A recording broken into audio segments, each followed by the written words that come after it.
Only believe. चक्कर क्या है, इस वचन की, इस संदेश की नींव उसी पर पड़ी हुई है। किस बात पर? Only believe. क्योंकि जब भी प्रभु यीशु मसीह के पास भी लोग आए बीमारी के लिए, अपनी चंगाई के लिए,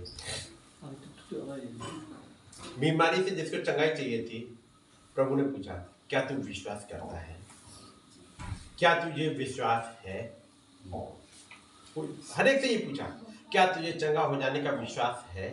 उसने कहा हाँ। उन्होंने कहा जा हो जा। पढ़ा होगा ना आपने? उसने कहा क्या तुझे विश्वास? उसने कहा हाँ है। हो जा। जिसके पास विश्वास नहीं है उसके लिए कुछ है? कुछ नहीं है। इसलिए ये वाला गीत जो एंजल को बहुत पसंद है, ये गीत आया कहां से? जब एंजल ऑफ द लॉर्ड जब 1946 में भाई ब्रैनम से आके मिले, उसने ये नहीं गीत सिखाया, याद रखिएगा। उसने कहा जा, और यदि तू लोगों को अपने ऊपर विश्वास दिला पाए, यदि तू लोगों को अपने ऊपर विश्वास दिला पाए कि खुदा ने तुझे भेजा है। क्योंकि जब उस वाले गुफा में जहां दूत आके मिला, किसने देखा? भाई ब्रैनम के अलावा किसी ने नहीं देखा। तो केवल भाई ब्रैनम ने। अब लोगों को विश्वास करना पड़ेगा कि एक दूत से भाई ब्रैनम की मुलाकात हुई है। विश्वास करोगे तो फायदा उठाओगे, नहीं करोगे तो नहीं।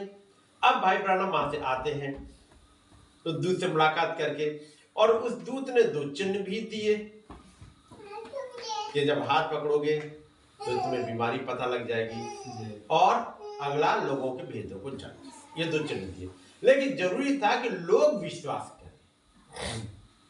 कुछ काम होंगे, कुछ चंगाइयां होंगी, लेकिन उनको देख के लोग विश्वास करते जाएंगे तो उनके लिए भी फायदा होगा।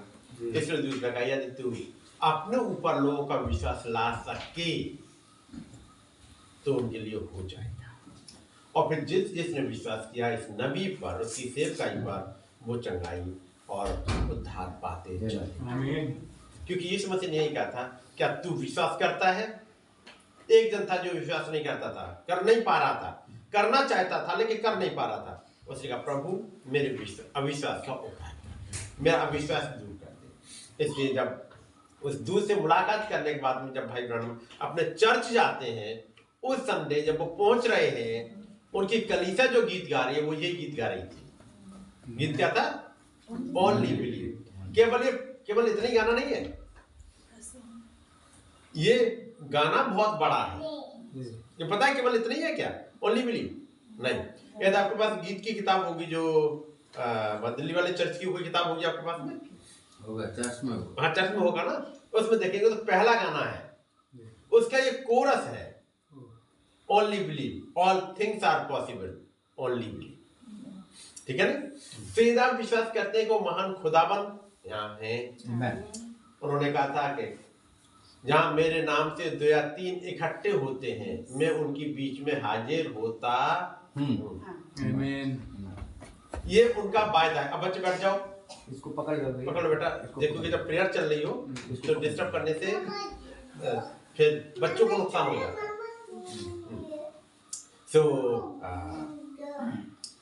प्रभु ने कहा जहां मेरे नाम से 2 या 3 इकट्ठे होते हैं, मैं उनके बीच में हाजिर होता हूं। तो यहाँ 2-3 से तो ज्यादा ही है जी। हम या 2-3 भी एक फेथ में आ पाए, घटना चीजें घट जाएंगी, हो जाएंगी। तो जरूरी है एक विश्वास कर पाए कि वो यहाँ पर है, इंसान नहीं वो। तब जो खुदाबंद यहाँ है, और जब आप आओ उनसे सुनने के लिए तो आप उनसे सुन पाओ। यदि आप इंसान से सुनने के लिए आए तो इंसान की बुद्धि सुनोगे। यदि आप चाहते हो खुदाबंद से सुनना, तो फिर आपके हृदय में जो कुछ होगा, जो सवाल होंगे, वो जवाब देंगे, इंसान नहीं दे पाएंगे। इसलिए वो गाना है ओनली बिलीव। उनकी कांग्रेगेशन जब भाई ब्रैनम लौट रहे हैं, ये गाना गा रही है, और तब से उन्होंने इसको थीम सॉन्ग बना दिया, only believe, all things are possible. चलिए आइए हम लोग गाते हैं। Only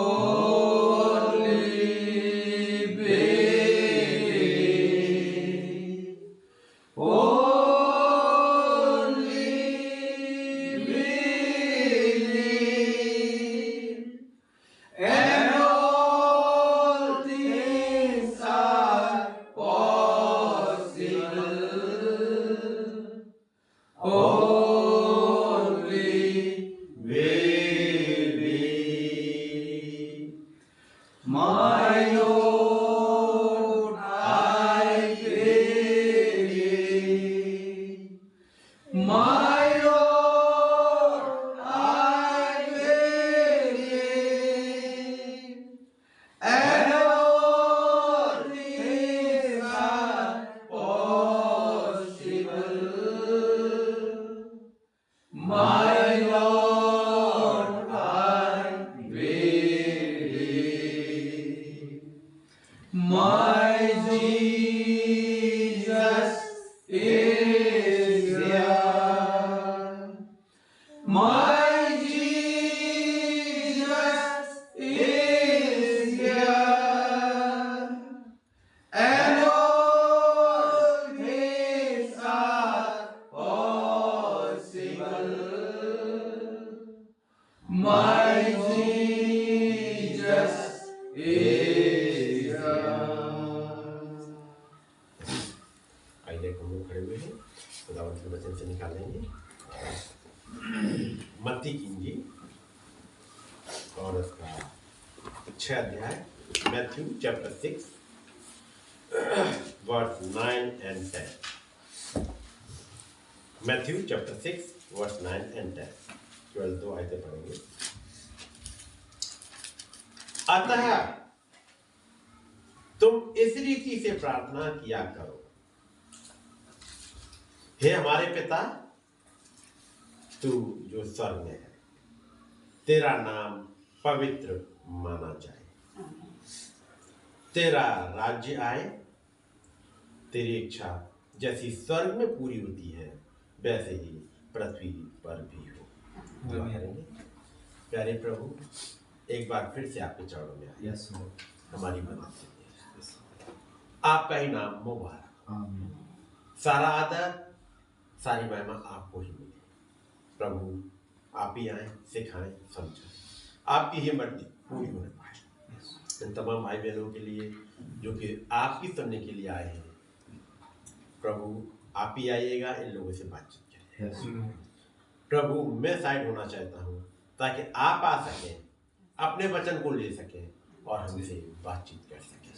मेरे मुंह को इस्तेमाल कर लीजिएगा प्रभु, समझ आपकी हो, बोलने वाला आत्मा आपका हो। मैं साइड होना चाहता हूँ ताकि आपकी ही मर्जी हमारी जिंदगी में पूरी होने पाए। प्रभु यीशु मसीह के नाम में आमीन। सब लोग बैठेंगे और मैं भी ये वाली मीटिंग बैठने लूँगा ताकि कल के लिए थोड़ा सा जी हाथ पैरों की तरफ बचा सकूँ, क्योंकि ट्रेन में कल जब उतर भी गए थे और होटल में पहुँच गए और जब आज सुबह उठे भी तब भी जैसे चल रहा है, ट्रेन में चल रहे हैं। क्योंकि परसों यानी थर्सडे को हम लोग ट्रेन में बैठ गए थे, घर से 8 बजे के करीब निकल गए थे सुबह और 10 साढ़े 10 बजे के आसपास ट्रेन आई थी, लेट आई थी। और उसके बाद ट्रेन में बैठे हिलते हिलते हिलते हिलते तो बस, और उसके बाद लगभग 36 नहीं ज़्यादा घंटे लगा हुआ है, ज़्यादा लग गया है। ज़्यादा लगा हुआ। रात में 1 बजे ट्रेन आई है, 9 घंटा लेट थी।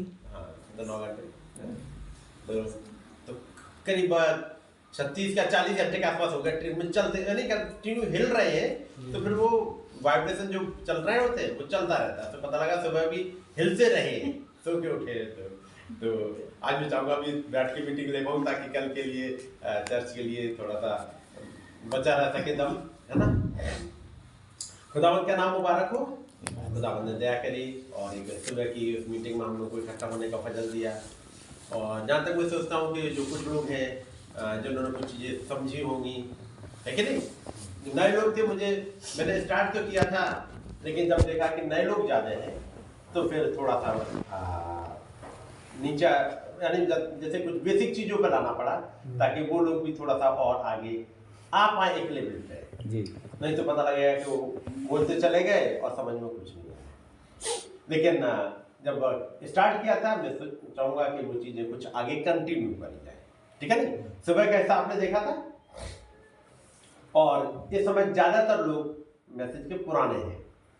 एक समय था जब सिस्टर केना ही थी अकेले, और हम लोग जब आते थे तब सिस्टर के पास ही रुके हुए थे और भाई गेडी आते थे। सिस्टर के घर पे मीटिंग भी होती थी। मुझे याद है पहले की जो मीटिंग हुई थी स्टार्टिंग की वो सिस्टर के घर पे ही हुई थी। और तब खुदावन से दुआ कर रहे थे कि खुदावन कोई लीडर को यहाँ पर लेके आ जाइएगा, क्योंकि सिस्टर है मैसेज के लिए प्रचार करने के लिए कहाँ जा पाएंगे, लेकिन वो एक जरिया बनी इस अरुणाचल में मैसेज को लाने के लिए, है कि नहीं? कौन? सिस्टर्स। क्योंकि सिस्टर ने, हम लोगों ने अप्रोच नहीं करा, याद रखिएगा, ना हम सिस्टर को जानते थे ना हम लोग अप्रोच किया। सिस्टर ने ही कहीं पर ढूंढा और एक दिन कोई यूट्यूब पर कोई एक मैसेज मिल गया। ऐसे ही होता है सिस्टर। और जो कि पंजाब के भाई लोगों ने डाल दिया था, भाई आशीष का एक मैसेज, सिस्टर मैसेज देखा। आप एक मैसेज, दो मैसेज जो भी रहे हो, लेकिन जैसे कहते हैं उस ईगल माँ जी, जैसे खुदावंत कहते हैं उस ईगल माँ की पुकार होती है तो बच्चे सुन लेते हैं। आमीन।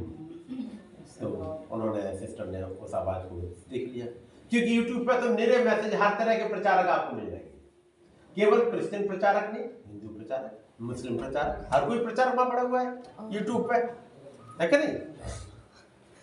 और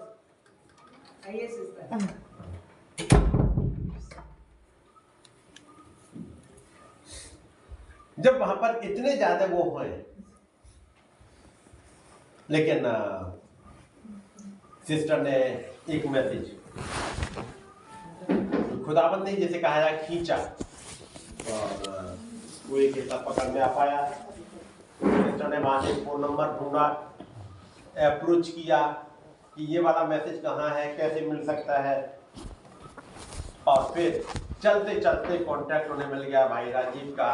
भाई राजीव के थ्रू भाई लेप्चा, पास्टर लेप्चा, जो कि सिक्किम में पास्टर हुआ करते थे, उनका, और जब उनका मिला, उनका नंबर मिला, वो आए, तब मैसेज खबर मेरे पास भी पहुंची।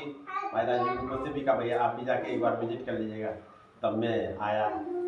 उस समय भाई गेडी भी आ गए थे, भाई गेडी, उसके बाद भाई बामन आ गए, और खुदावंत की दया से आज 4 भाई तो मेरे सामने बैठे हुए हैं जिनका प्रभु यीशु मसीह के नाम में बपतिस्मा हो चुका है, और ये मैसेज उन्होंने सुन लिया। बाकी कुछ और भी भाई हैं जो आज यहाँ नहीं है। भाई अमर है, और बेटा ने क्या हुआ है, हाँ, ये उसका कॉलेज में कुछ, हाँ, बेटा है, और कुछ बहनें भी हैं।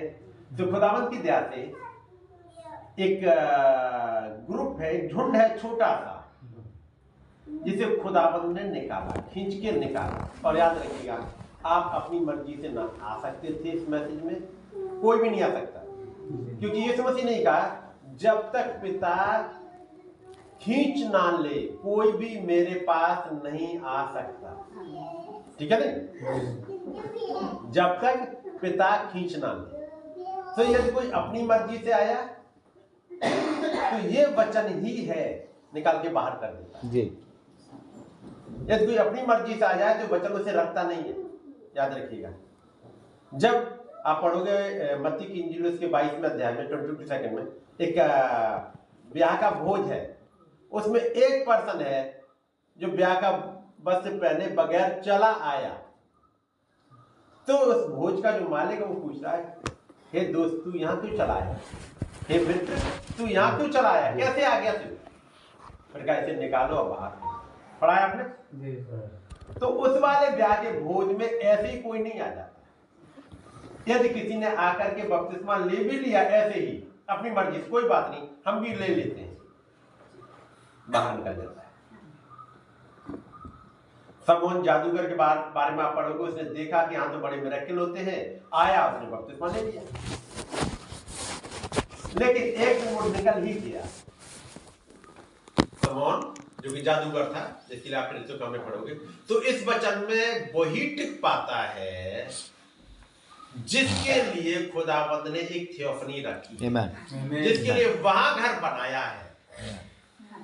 वहां घर हर एक के लिए नहीं है, वहां पर घर बच्चों के लिए है, हर के लिए नहीं है, केवल बच्चों के लिए है। जब भी कोई पेरेंट्स घर बनाते उन्हें पता है उनके कितने बच्चे हैं, किसको किस टाइप का घर चाहिए, ऐसे ही जब प्रभु ने वादा किया कि मैं जाता हूँ यूहन्ना और चैप्टर 14 में, तुम्हारा मन व्याकुल ना हो, मैं पिता के पास जाता हूँ, तुम्हारे लिए जगह तैयार करने जाता हूँ।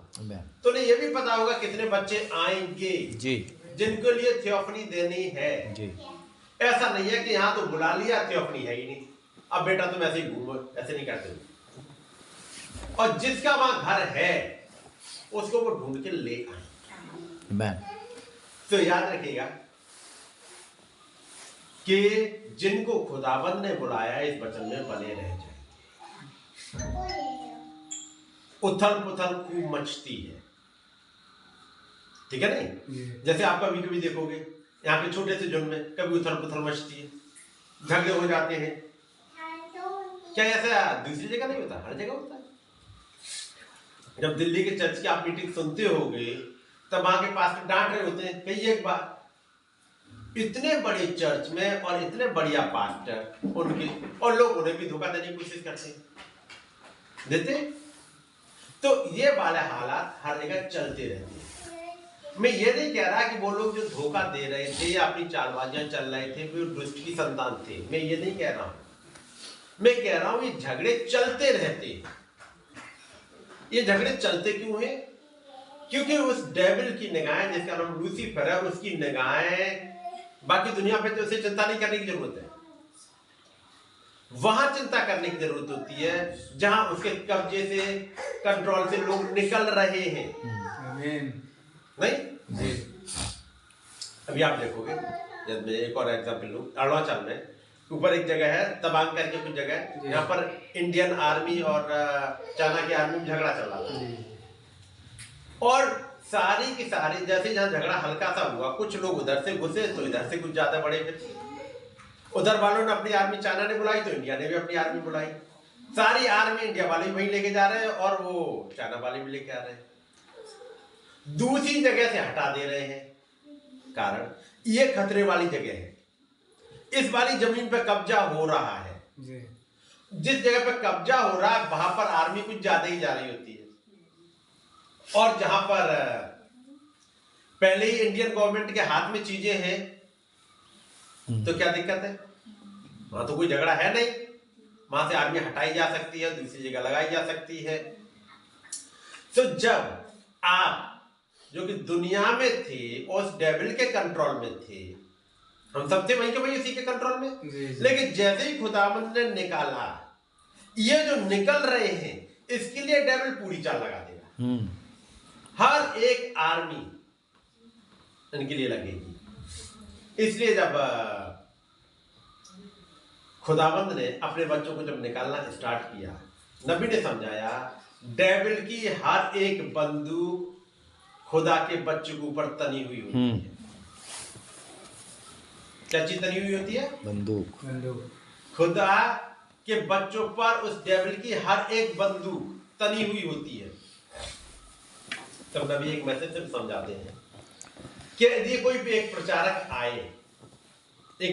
आए और किसी एक जन के लिए दुआ करे, वो बात पेंटिकॉस्टल लोगों के लिए भी कर रहे हैं कि जो पेंटिकॉस्टल प्रचारक हैं हमारे, उनके लिए कहते हैं हमारे प्यारे भाई प्रचारक, पेंटिकॉस्टल प्रचारक हैं, यदि कहीं जाकर के जब प्रचार करते हैं और किसी बीमार के लिए दुआ करते हैं और वो मर जाए, यदि मर जाए वो शख्स, तो अगले दिन अखबार में बड़ी बड़ी हेडलाइन बना देंगे, ये झूठा प्रचारक, इसने देखो दुआ करी और ये मर गया, देखो इंसान, ये झूठा प्रचारक है। और कहते हैं यदि आप ग्रेवयार्ड में जाओ, ग्रेवयार्ड में जहां पर हजारों लोग दफन हैं, वहां पर आप जाकर के देखो इस ग्रेवयार्ड में कितने वो लोग दफन है जिनके लिए दुआ करी गई। यदि आवाज लगाई जाए कि जिनके लिए दुआ करी गई लेकिन उसके बाद भी वो मर गए, वो आ जाएं, और वो जिनका डॉक्टरों ने इलाज किया और मर गए वो आ जाएं, तो इधर तो दो चार ही आ पाएंगे जी, जिनके लिए पास्टर ने, प्रचारक ने दुआ करी और दफन हो गए, ये दो चार ही होंगे। लेकिन इधर तो पूरी पूरी लाइन है जी, एक दो नहीं, हजारों की संख्या में लेके खड़े हो जाएंगे। लेकिन कोई भी डॉक्टर, कोई भी अखबार वाला, कोई भी यह नहीं बताता कि ये बड़ा हॉस्पिटल मैक्स, ये है बड़ा हॉस्पिटल, दिल्ली के कौन कौन से बड़े बड़े हॉस्पिटल, एम्स के जो सबसे सीनियर डॉक्टर, उन्होंने इंजेक्शन लगाया था, उन्होंने इलाज किया था, लेकिन उसके बाद ही मर गया। ये तो सबसे बड़े हॉस्पिटल में ये बीमार थे, वहां तो रोज आरआईपी मरीज निकलते ही रहते हैं, लेकिन एक भी अखबार में नहीं आता। कुछ डॉक्टर के इलाज करने से मर गया, उस डॉक्टर के लिए कोई कुछ नहीं आता, उनके लिए तो आएगा। अब बेचारा डॉक्टर क्या कर सकता है, उसको अपना इलाज करा और मर गया तो मर गया, जैसे ही खुदा की मर्जी। तो इस प्रचारक भाई ने दुआ करी और वो शख्स चला गया। क्या यहाँ पर खुदा की मर्जी नहीं हो सकती? मेरी बात समझ रहे हैं? नबी क्या कहते हैं, हर एक बंदूक उस लूसीफर की तनी हुई है इन प्रचारक भाइयों के खिलाफ लगने के लिए। डॉक्टर झूठ बोलेगा, डॉक्टर बताएगा इसको तो ये वाली बीमारी थी, टेस्ट कराया, उसके बाद नहीं वो रिपोर्ट गलत आ गई थी, है ना, वो गलत रिपोर्ट आ गई थी भाई, अच्छा इसका ये इलाज करते हैं। ये गलत रिपोर्ट आ गई, कई अखबार की सुर्खियों में नहीं आता, सुर्खी में क्या आएगा, इन प्रचारकों कि इन्होंने देखो प्रचार करा। मेरी बात समझ रहे हैं ना? तो हर एक बंदूक कैसे लगी हुई है, हर एक डीमन लगी हुई है, ये खुदा के जन के बीच में कहीं ना कहीं कुछ ढूंढ लाए। मालूम उस भाई ने हमसे ये कहा था, मालूम उस सिस्टर ने आज ऐसे बोला मेरे लिए, अरे उस सिस्टर ने जो आपके झुंड के 5, 6, 10 लोग हैं, उन्होंने बोला ये तो ये दिमाग में बैठे, बाकी जहां आप जॉब कर रहे हो वहां तो जन कितनों ने आपसे ऐसे बोला, उससे अगले दिन फिर से हेलो हाय करोगे, नहीं करेंगे? मालूम है उस वाले शख्स ने झूठ बोला है, धोखा दिया है, लेकिन ऑफिस में जाओगे फिर से भी हेलो हाय करोगे, उसके साथ बैठोगे, चाय पियोगे। डेविल को कतई दिक्कत नहीं है, कतई दिक्कत नहीं है। डेविल को कहां दिक्कत है, ये 2-4 इकट्ठे कैसे बैठ जाते हैं, क्योंकि यदि ये 2-4 बैठे एक मन होके तो खुदाबंद उतर आएंगे, क्योंकि वायदा है ना मेरे नाम से 2 या 3 इकट्ठे होते हैं, उनके बीच में हाजिर होता हूं, तो खुदाबंद उतर आएंगे, इनसे बातचीत कर लेंगे। इनके हर एक वो कोशिश करो कि ये एक साथ ना बैठ ले। ये किसकी चाल है? डेविड की। हर एक बंदूक लगी हुई है, मतलब आपकी हर एक बात बड़े गौर से सुनता है, उसको अपने हिसाब से पहुंचाता है। क्या एक आत्मा का यहाँ में क्या चलता है, जरा एक देख लेते हैं मीटिंग को थोड़ी देर के लिए, फिर यहां पे आएंगे। पहला राजा और इसका 17 अध्याय,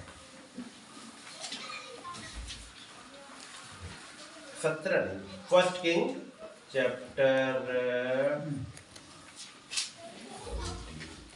22 आइएगा। 1 किंग चैप्टर 22।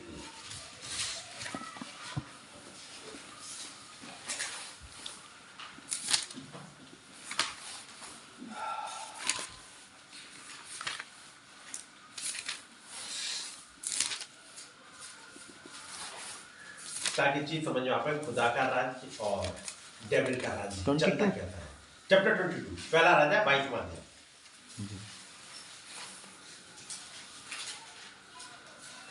3 वर्ष तक अरामी यानी सीरियन और इस्राएली बिना युद्ध के रहे। उसका मतलब 3 साल गुजर गए, कोई लड़ाई नहीं। इससे पहले सीरिया में और इस्राएलियों में लड़ाई होती रहती है, आए दिन की लड़ाई है। 3रे वर्ष में यहूदा का राजा योसापात इस्राएल के राजा के पास गया। जब इस्राएल के राजा ने अपने कर्मचारियों से कहा, क्या तुमको मालूम है कि गिलाद का रामोत हमारा है? फिर हम क्यों चुपचाप रहते और उसे अराम के राजा के हाथ से क्यों नहीं छीन लेते हैं? क्या हुआ है? 3 साल हो गए बगैर लड़ाई के, और राजा लोगों को बगैर लड़ाई के चैन कैसे मिल जाए?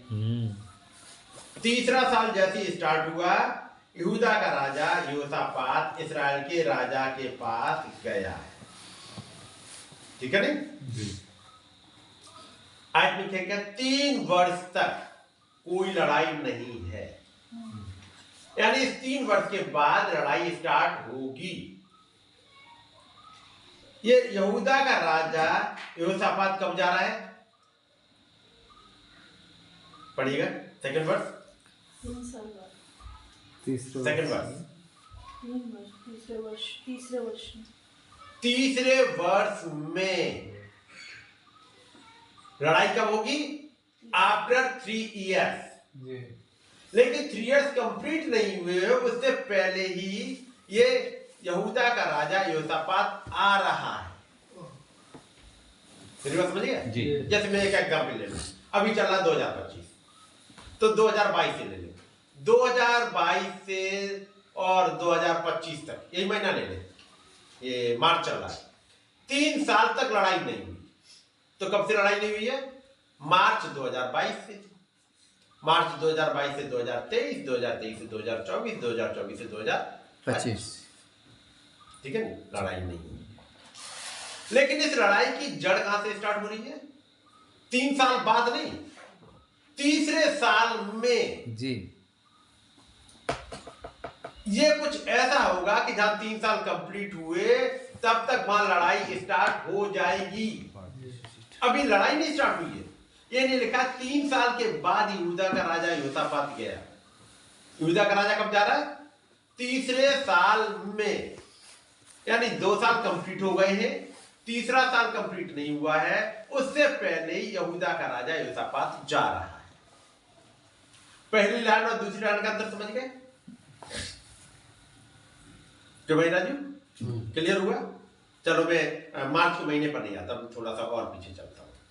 मैं मान लेता हूं 2023 से, 2023 जनवरी से लेके पूरा साल होगा दिसंबर तक, 2023, 2024, 2025 मान लो। तो ये 3 साल है, जनवरी 2023 से जनवरी 2026 तक 3 साल हो जाएंगे, कोई लड़ाई नहीं है। लेकिन जब तक जनवरी 2026 आए, वो 3 साल के बाद की बात है। तीसरा साल कब स्टार्ट हो रहा है? जनवरी 2025 में, क्योंकि 2 साल खत्म हो गए, 2023, 2024, 2025 का मतलब तीसरा साल लग गया। लड़ाई कब होगी? जनवरी 2026 में, 3 साल बाद। लेकिन यह घटना तीसरे साल में, यह डेवलपमेंट तीसरे साल का है, कहीं बीच का हो सकता है, जनवरी का डेवलपमेंट हो सकता है मार्च का हो, अक्टूबर का, कहीं का है उसमें, क्योंकि 3 वर्ष तक लड़ाई नहीं हुई है। जैसे 3 वर्ष हो जाएंगे लड़ाई स्टार्ट हो जाएगी। बात उससे पहले की है, क्या है? तीसरे वर्ष में यहूदा का राजा यहोशापात इस्राएल के राजा के पास गया। तब इस्राएल के राजा ने अपने कर्मचारियों से कहा, तब अब राजा यहोशापात भी बैठे हुए हैं, और वो अब 2 राजा बैठे हुए, और दोनों आपस में रिश्ते में समझी है, क्योंकि अहाब की बेटी की शादी यहोशापात के बेटे से हुई है, और बैठे हुए हैं, बातचीत चल रही है, मान लो बैठे हैं, मीटिंग चल रही, डिस्कस चल रहा है कुछ। फिर क्योंकि 2 साल पहले लड़ाई हो चुकी है सीरिया में, और बातचीत कर रहे हैं, मालूम है, आप कहेगा देखा, मालूम है हम गए थे और ये जीत लिया, ये जीत लिया, ये हुआ, ये हुआ। अचानक उन्हें याद आया, अच्छा हमारी सेना वहां से लौट आई थी। फिर कहा, अच्छा ये बताओ, ये जहां से हम लोग लौटे गिलाद के रामोत से, वो तो हमारा ही है। उस लड़ाई में हम जीत रहे थे, हम छोड़ के क्यों चले आए? क्यों नहीं हम जीत के आ जाए? गिलाद का रामोत तो हमारा ही है, और वास्तव में नहीं करता गिलाद का रामोत। क्या तुमको मालूम है कि गिलाद का रामोत हमारा है? तो कर्मचारी कहेंगे हाँ हमारा ही है। तो राजा का सवाल है, फिर हम क्यों चुपचाप रहते और इसे राम के राजा से छीन क्यों नहीं लेते हैं? है ना? क्यों? अब जरा और पीछे आते हैं, कारण क्या है? चैप्टर 20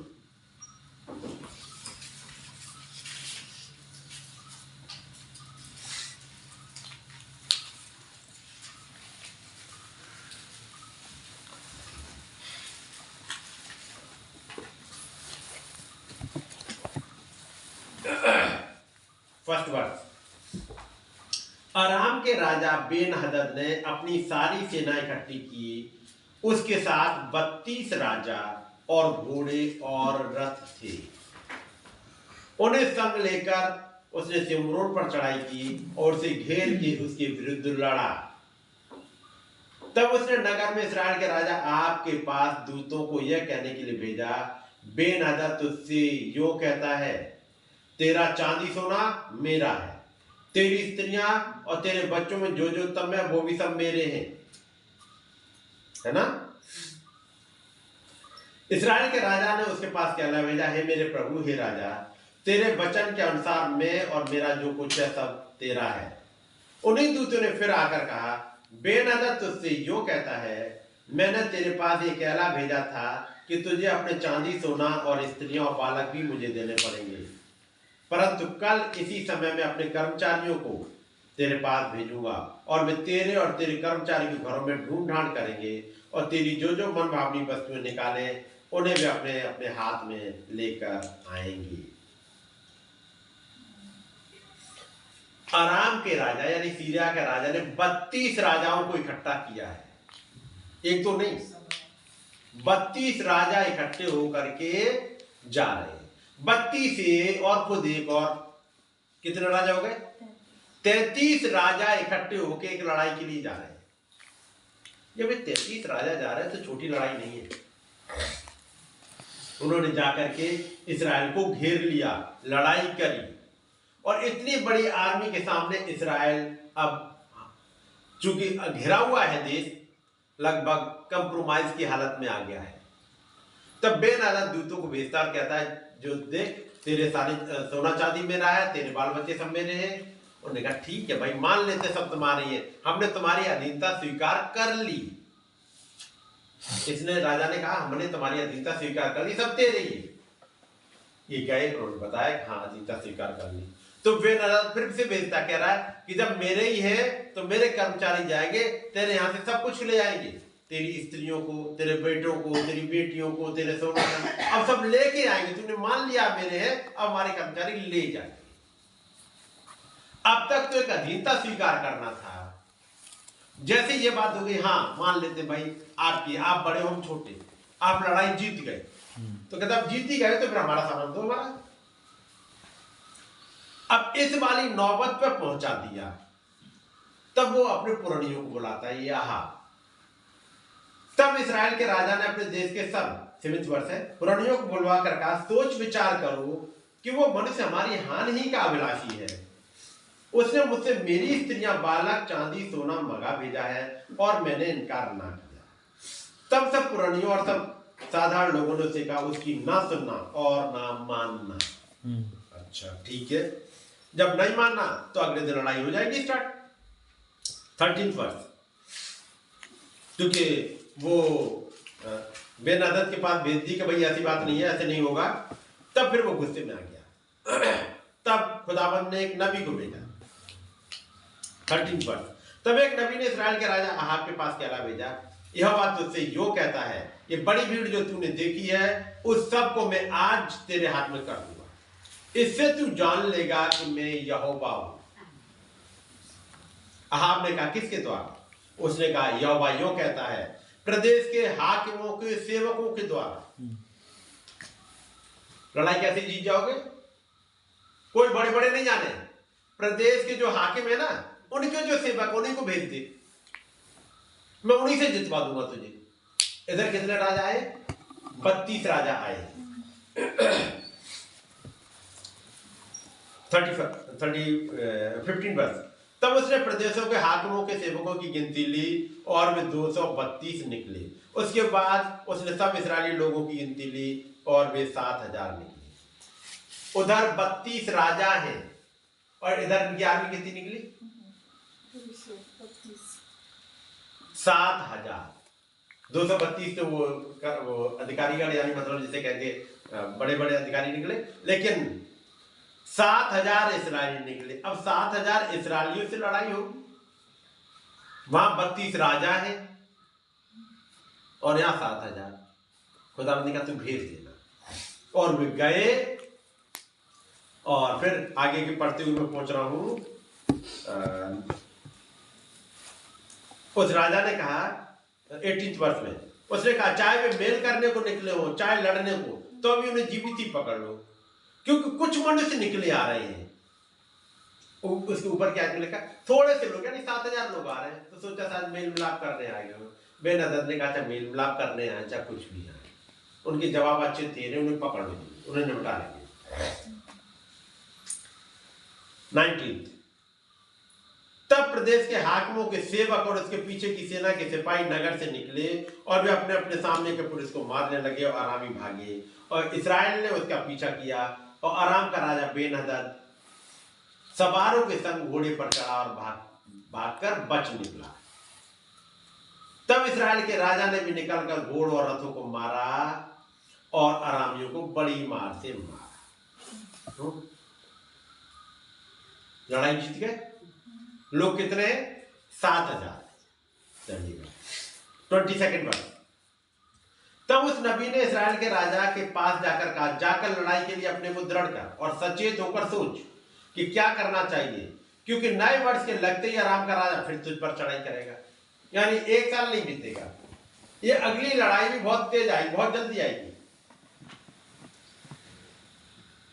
23 तब अराम के राजा के कर्मचारी ने उससे कहा, उन लोगों का देवता पहाड़ी देवता है, इस कारण वे हम पर प्रबल हुए, इसलिए हम उनसे चौरस भूमि पर लड़े तो निश्चय हम उन पर प्रबल हो जाएंगे। उसके बाद फिर से लड़ाई हुई, और अगली बात क्या करी? उसने कहा एक काम करो, हमारे पास जितने राजा हैं इन सबको, इनका राजा का पद छीन लो और इनको सेनापति बनाओ। तो बेनहदद अब बाकी जो उसकी तरफ के लोग थे उनके राजा का पद छीन के उनको सेनापति बना के अब लड़ने के लिए भेज रहा है। और चलते चलते ये लड़ाई भी वो हार गए। 29 वर्ष। जो 7 दिन तक आमने सामने डेरे डाले पड़े रहे, 7वें दिन युद्ध छिड़ गया, और एक दिन में इस्राएलियों ने 1 लाख अरामी प्यादे मार डाले। 1 लाख, एक दिन में 1 लाख है। कितने? पिछली बार 7,000 थे, 1,000 और बढ़ गए होंगे, मान लो 8,000, 9,000, 10,000, वहां लाखों में थे। 1 लाख तो उन्होंने मार दिए। ये पिछली बार 7,000 थे, एक साल में कितने और आ गए होंगे? मान लो 3,000 और आ गए, 10,000 हो गए।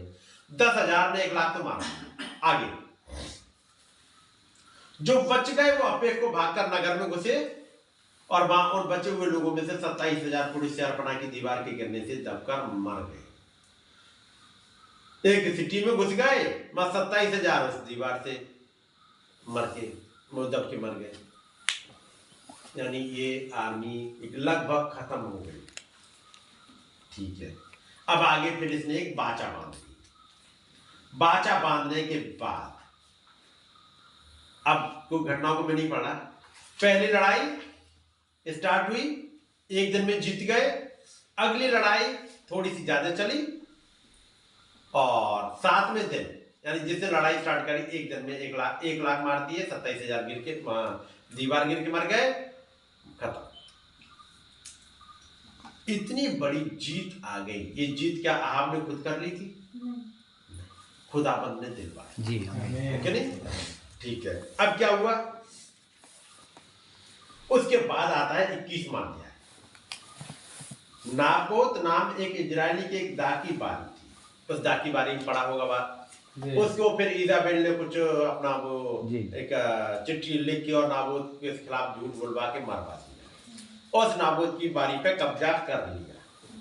ठीक है ना? ये कब हुआ? एक लड़ाई खत्म हो गई, फिर दूसरी लड़ाई भी खत्म हो गई, उसके बाद बीच की बात है। ये वो हिस्सा है 3 वर्ष तक इसराइली और अरामी बिना युद्ध के रहे।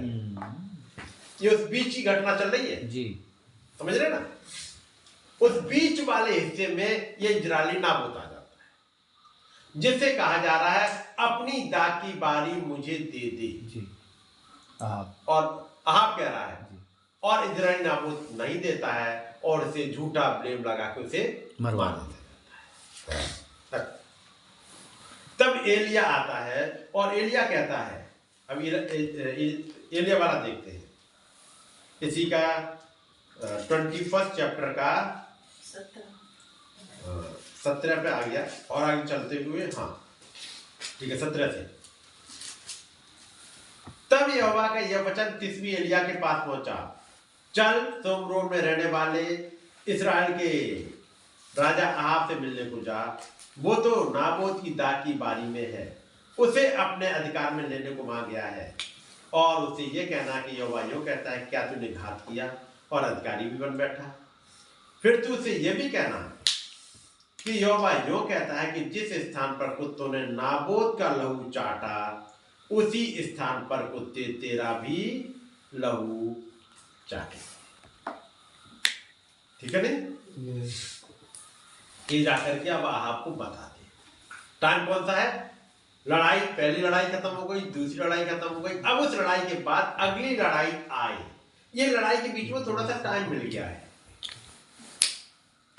पहली लड़ाई और दूसरी लड़ाई के बीच में 1 साल, दूसरी और तीसरी के बीच में 3 साल।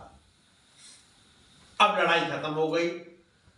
वो बेनहदद ने एक बाचा बांधी है, कहा है मैं तेरे यहाँ पे सड़कें बनवाऊंगा, तू मेरे यहाँ पर बनाई, मेरे भी छोड़ दिया, पढ़ लीजिएगा।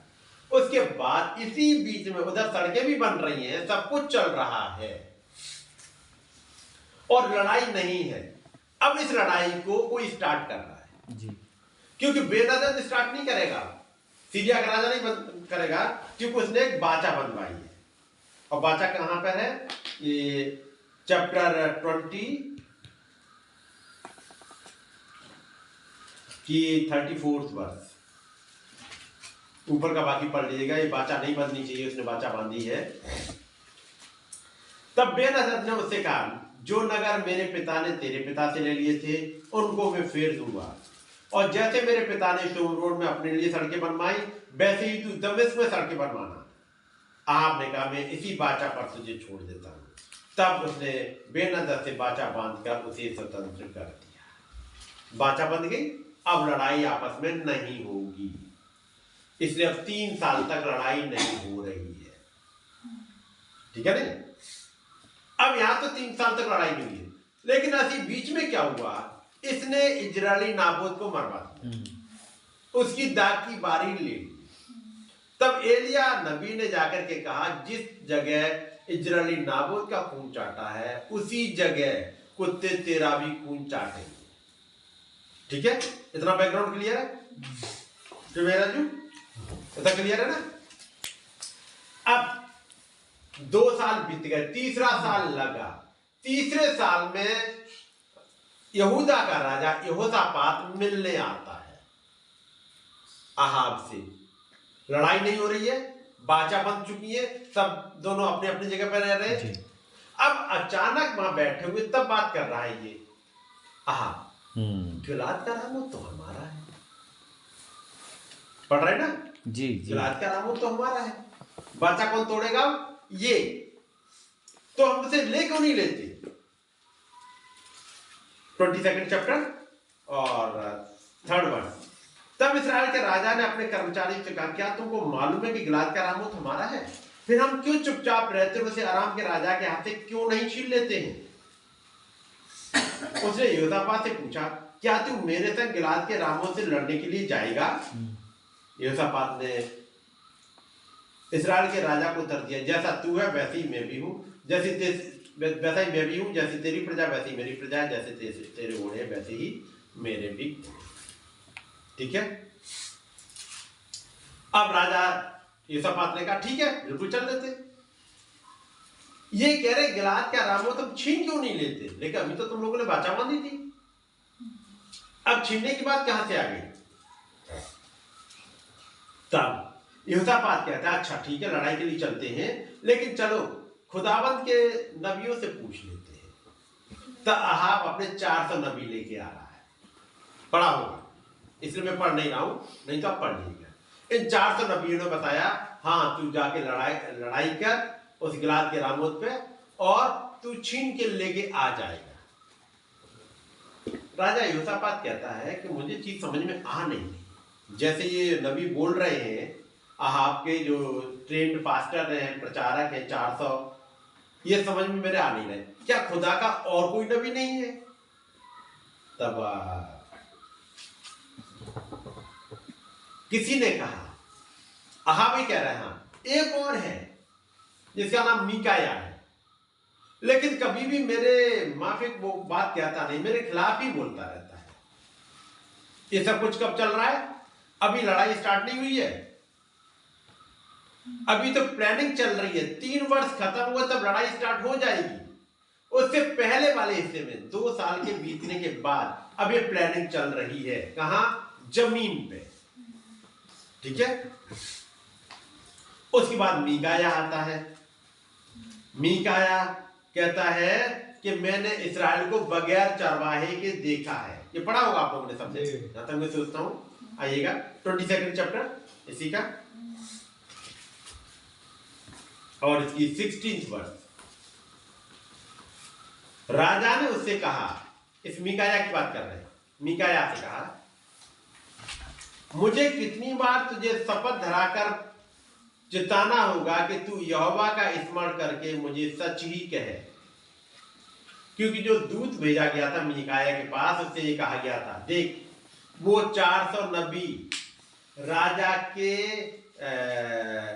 उसकी क्या कहते हैं, भले के लिए, राजा के कल्याण की, राजा के भले की भविष्यवाणी कर रहे हैं। इसलिए तू भी जाना और वैसी ही बातें कहना, जैसे 400 कह रहे वैसे तू भी करना। भाई तू काय को अकेला अपना बीन बजाएगा, जैसे कहते हैं ना, जो 400 कहते उन्हीं के साथ तू भी रहे, नहीं तो तू काय को अपनी अलग से कहेगा और तेरी सुनेगा नहीं, नुकसान और उठाया जाएगा। तो कोई एक अच्छे सलाहकार थे उनका, जो राजा के बाकी 400 कह रहे आप भी वैसे ही कहते, राजा मरे जिए से क्या लेना देना, आपका अपना भला होगा, आप बचे रह जाओगे। तो उसने कहा था मीकाया ने, जो कुछ खुदावंद मुझसे कहेगा मैं वो कहूंगा। ये पहुंचे वहां पर, पूछा मीकाया बताओ क्या करूं, खुदावंद का वचन क्या है? तो उन्होंने खुदावंद का वचन नहीं कहा, उन्होंने कहा देख हमारी तरफ से यही है, राजा जाए लड़ाई करे और जीत के आ जाए। ये नहीं कहा जीत के आ जाएगा, राजा जाए जीत के आए। हम दुआ करते, राजा जाए और जीत के आए, जैसे होता ना कई एक बार आप जब मिलीजुली भीड़ में बैठ जाओ, किसी के बुरे के लिए दुआ नहीं करोगे, जबकि मालूम हो गलत जा रहा था, खुदावंद दया करना कहते। उनका राजा जाए और जीत के आए। तब राजा कहता है, ये बता मुझे कितनी बार तुझे शपथ दिलानी पड़ेगी, आज ऐसा कैसे हो गया कि तू मेरे खिलाफ नहीं बोल रहा? हमेशा तो बोलता है। अच्छा ऐसा खुदा की मर्जी बोल। उसने खुदा की मर्जी है, मैंने इस्राएल को बगैर चरवाहे के देखा है। खुदावंद ने मुझे एक सपना दिखाया, मुझे दर्शन दिया, इस्राएल बगैर चरवाहे के, इसलिए हर एक कोई अपने अपने घर लौट जाए, भलाई चाहो तो। तब वहां पर वो आता है,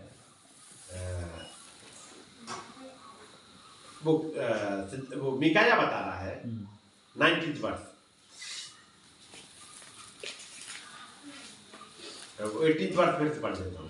तब इस्राएल के राजा ने योसापात से कहा, क्या मैंने तुझसे ना कहा था कि मेरे विषय कल्याण की नहीं हानि की भविष्यवाणी करेगा? उसने जब मीकाया ने कहा कि भाई राजा आप जाओ और जीत के आ जाओ, तो राजा उसे शपथ दिलाता, नहीं नहीं नहीं, जो खुदावंद तुझे बताए वो ही कहना। तो ने कहा खुदावंद ने तो ये कहा है कि इस्राएल बगैर चरवाहे को घूम रहा है। तुरंत आप कहते देखा ये सब, मैंने पहले ही कहा था मेरे कल्याण की भी बात ही नहीं करेगा। अरे तो अभी तक तो कर रहा था, क्यों उकसा रहे हो कि यहोवा की बात हमसे कहे? उकसाया भी खुद ही, और जैसे उसने कह दिया तब वो मीकाया नबी कहता है, अब सुन लो असली बात क्या है। और असली बात क्या है सुनो। मीकाया ने कहा, इस कारण तू यहोवा का वचन सुन, मुझे सिंहासन पर विराजमान यहोवा और उसके पास दाहिने बाएं खड़ी हुई स्वर्ग की समस्त सेना दिखाई दी है। मीकाया कहते हैं, मैं एक दर्शन की बात करूं जो खुदाबंद ने मुझे दिखाया। यदि आपको पूछना ही है तो मैंने खुदाबंद ने मुझे एक दर्शन में उठाया और मैंने देखा कि खुदाबंद खुदा के पास में दाएं बाएं खुदा की सेना खड़ी हुई है और खुदाबंद पूछ रहे हैं 20th वर्ष। तब यहोवा ने पूछा, यह अहाब को कौन ऐसा बहकाएगा कि गिलाद के रामोत पर चढ़ाई करके खेत आए? तब किसी ने कुछ और किसी ने कुछ कहा। अभी ये लड़ाई करने नहीं गया है, याद रखिएगा, ये लड़ाई स्टार्ट कर भी नहीं पाएगा जब तक ऊपर डिसाइड ना हो जाए। ठीक है नहीं? जैसे हम सुबह पढ़ रहे थे तब खुदावंद ने कहा, वो जिब्राइल फरिश्ते ने कहा, अब मैं जाऊंगा, मैं फारस के राजा से लड़ूंगा और जब फारस का राजा कमजोर होगा मैं लड़ूंगा उससे। जब ये फारस का राजा कमजोर होगा तब उधर से यूनान का राजा आएगा, ताकि वो जो दर्शन जो स्वप्न नबूकदनेस्सर ने देखा है और जो दर्शन डैनियल ने देखा है वो आगे बढ़ पाए कि राज्य मादी और फारसियों से बढ़ के, जो कि छाती का हिस्सा है, पेट की तरफ बढ़े। जी है कि नहीं? केवल मादी और फारसियों का राज्य थोड़ी चलता रहेगा, वो वाला आगे पेट की तरफ भी तो जाएगा। वो कैसे जाएगा? वो हो नहीं सकता, क्योंकि न तो राजा जो खुसरू है वो खुदावा का भय मानने वाला है। उसने मंदिर के लिए आज्ञा निकाली कि यरूशलेम का मंदिर बनवाया जाए, पढ़ा है ना? तो ये राज्य जाएगा नहीं जब तक खुदाबंदी आके ना कुछ करे। इसलिए जिब्राइल ने कहा, मैं जाऊंगा, मैं फारस के राजा से लड़ूंगा। फारस का राजा जमीन पे, उसे अभी कुछ पता ही नहीं है, ऊपर कुछ चल रहा है। और आए, मैं फारस के राजा से लड़ूंगा। और लड़ने जा रहा है जिब्राइल, जी, इंसान नहीं, जिब्राइल फरिश्ता। अब जो फरिश्ता आके लड़ेगा कैसे? कुछ ये करेगा कि यहां उथल पुथल हो उसके राज्य में। जी, मेरी बात समझ रहे? जी। तब आगे के लिए एक रास्ता बनेगा। तो यहां पर क्या हो रहा है? अहाब सुकून से बैठे हैं। अहाब ने इजराइली नाबोत को मरवा दिया। एलिया ने आके बता दिया कि जिस जगह इजराइली नाबोत का खून कुत्तों ने चाटा था वहीं पर इस अहाब का भी चाटेंगे। अब खून चाटे कैसे जब तक अहाब लड़ने के लिए ना जाए? अब लड़ाई कौन स्टार्ट करा रहा है? अहाब? अहाब नहीं। अहाब के पास तो योसापात बाद में आएगा। जी, ऊपर चल रही है एक प्लानिंग, खुदावंद खुदा के यहां। तब मिकाया ने कहा, मैंने खुदावंद खुदा के यहां मीटिंग को देखा, एक बड़ी मीटिंग चल रही है, स्वर्ग की सेना वहां पर उपस्थित है और बातचीत ये चल रही है कि अहाब कैसे जाए लड़ाई करने के लिए। कहां पर? 20th वर्ष। तब यहोवा ने पूछा, अहाब को कौन ऐसा बहकाएगा कि वो गिलाद के रामोत पर चढ़ाई करके खेत आए?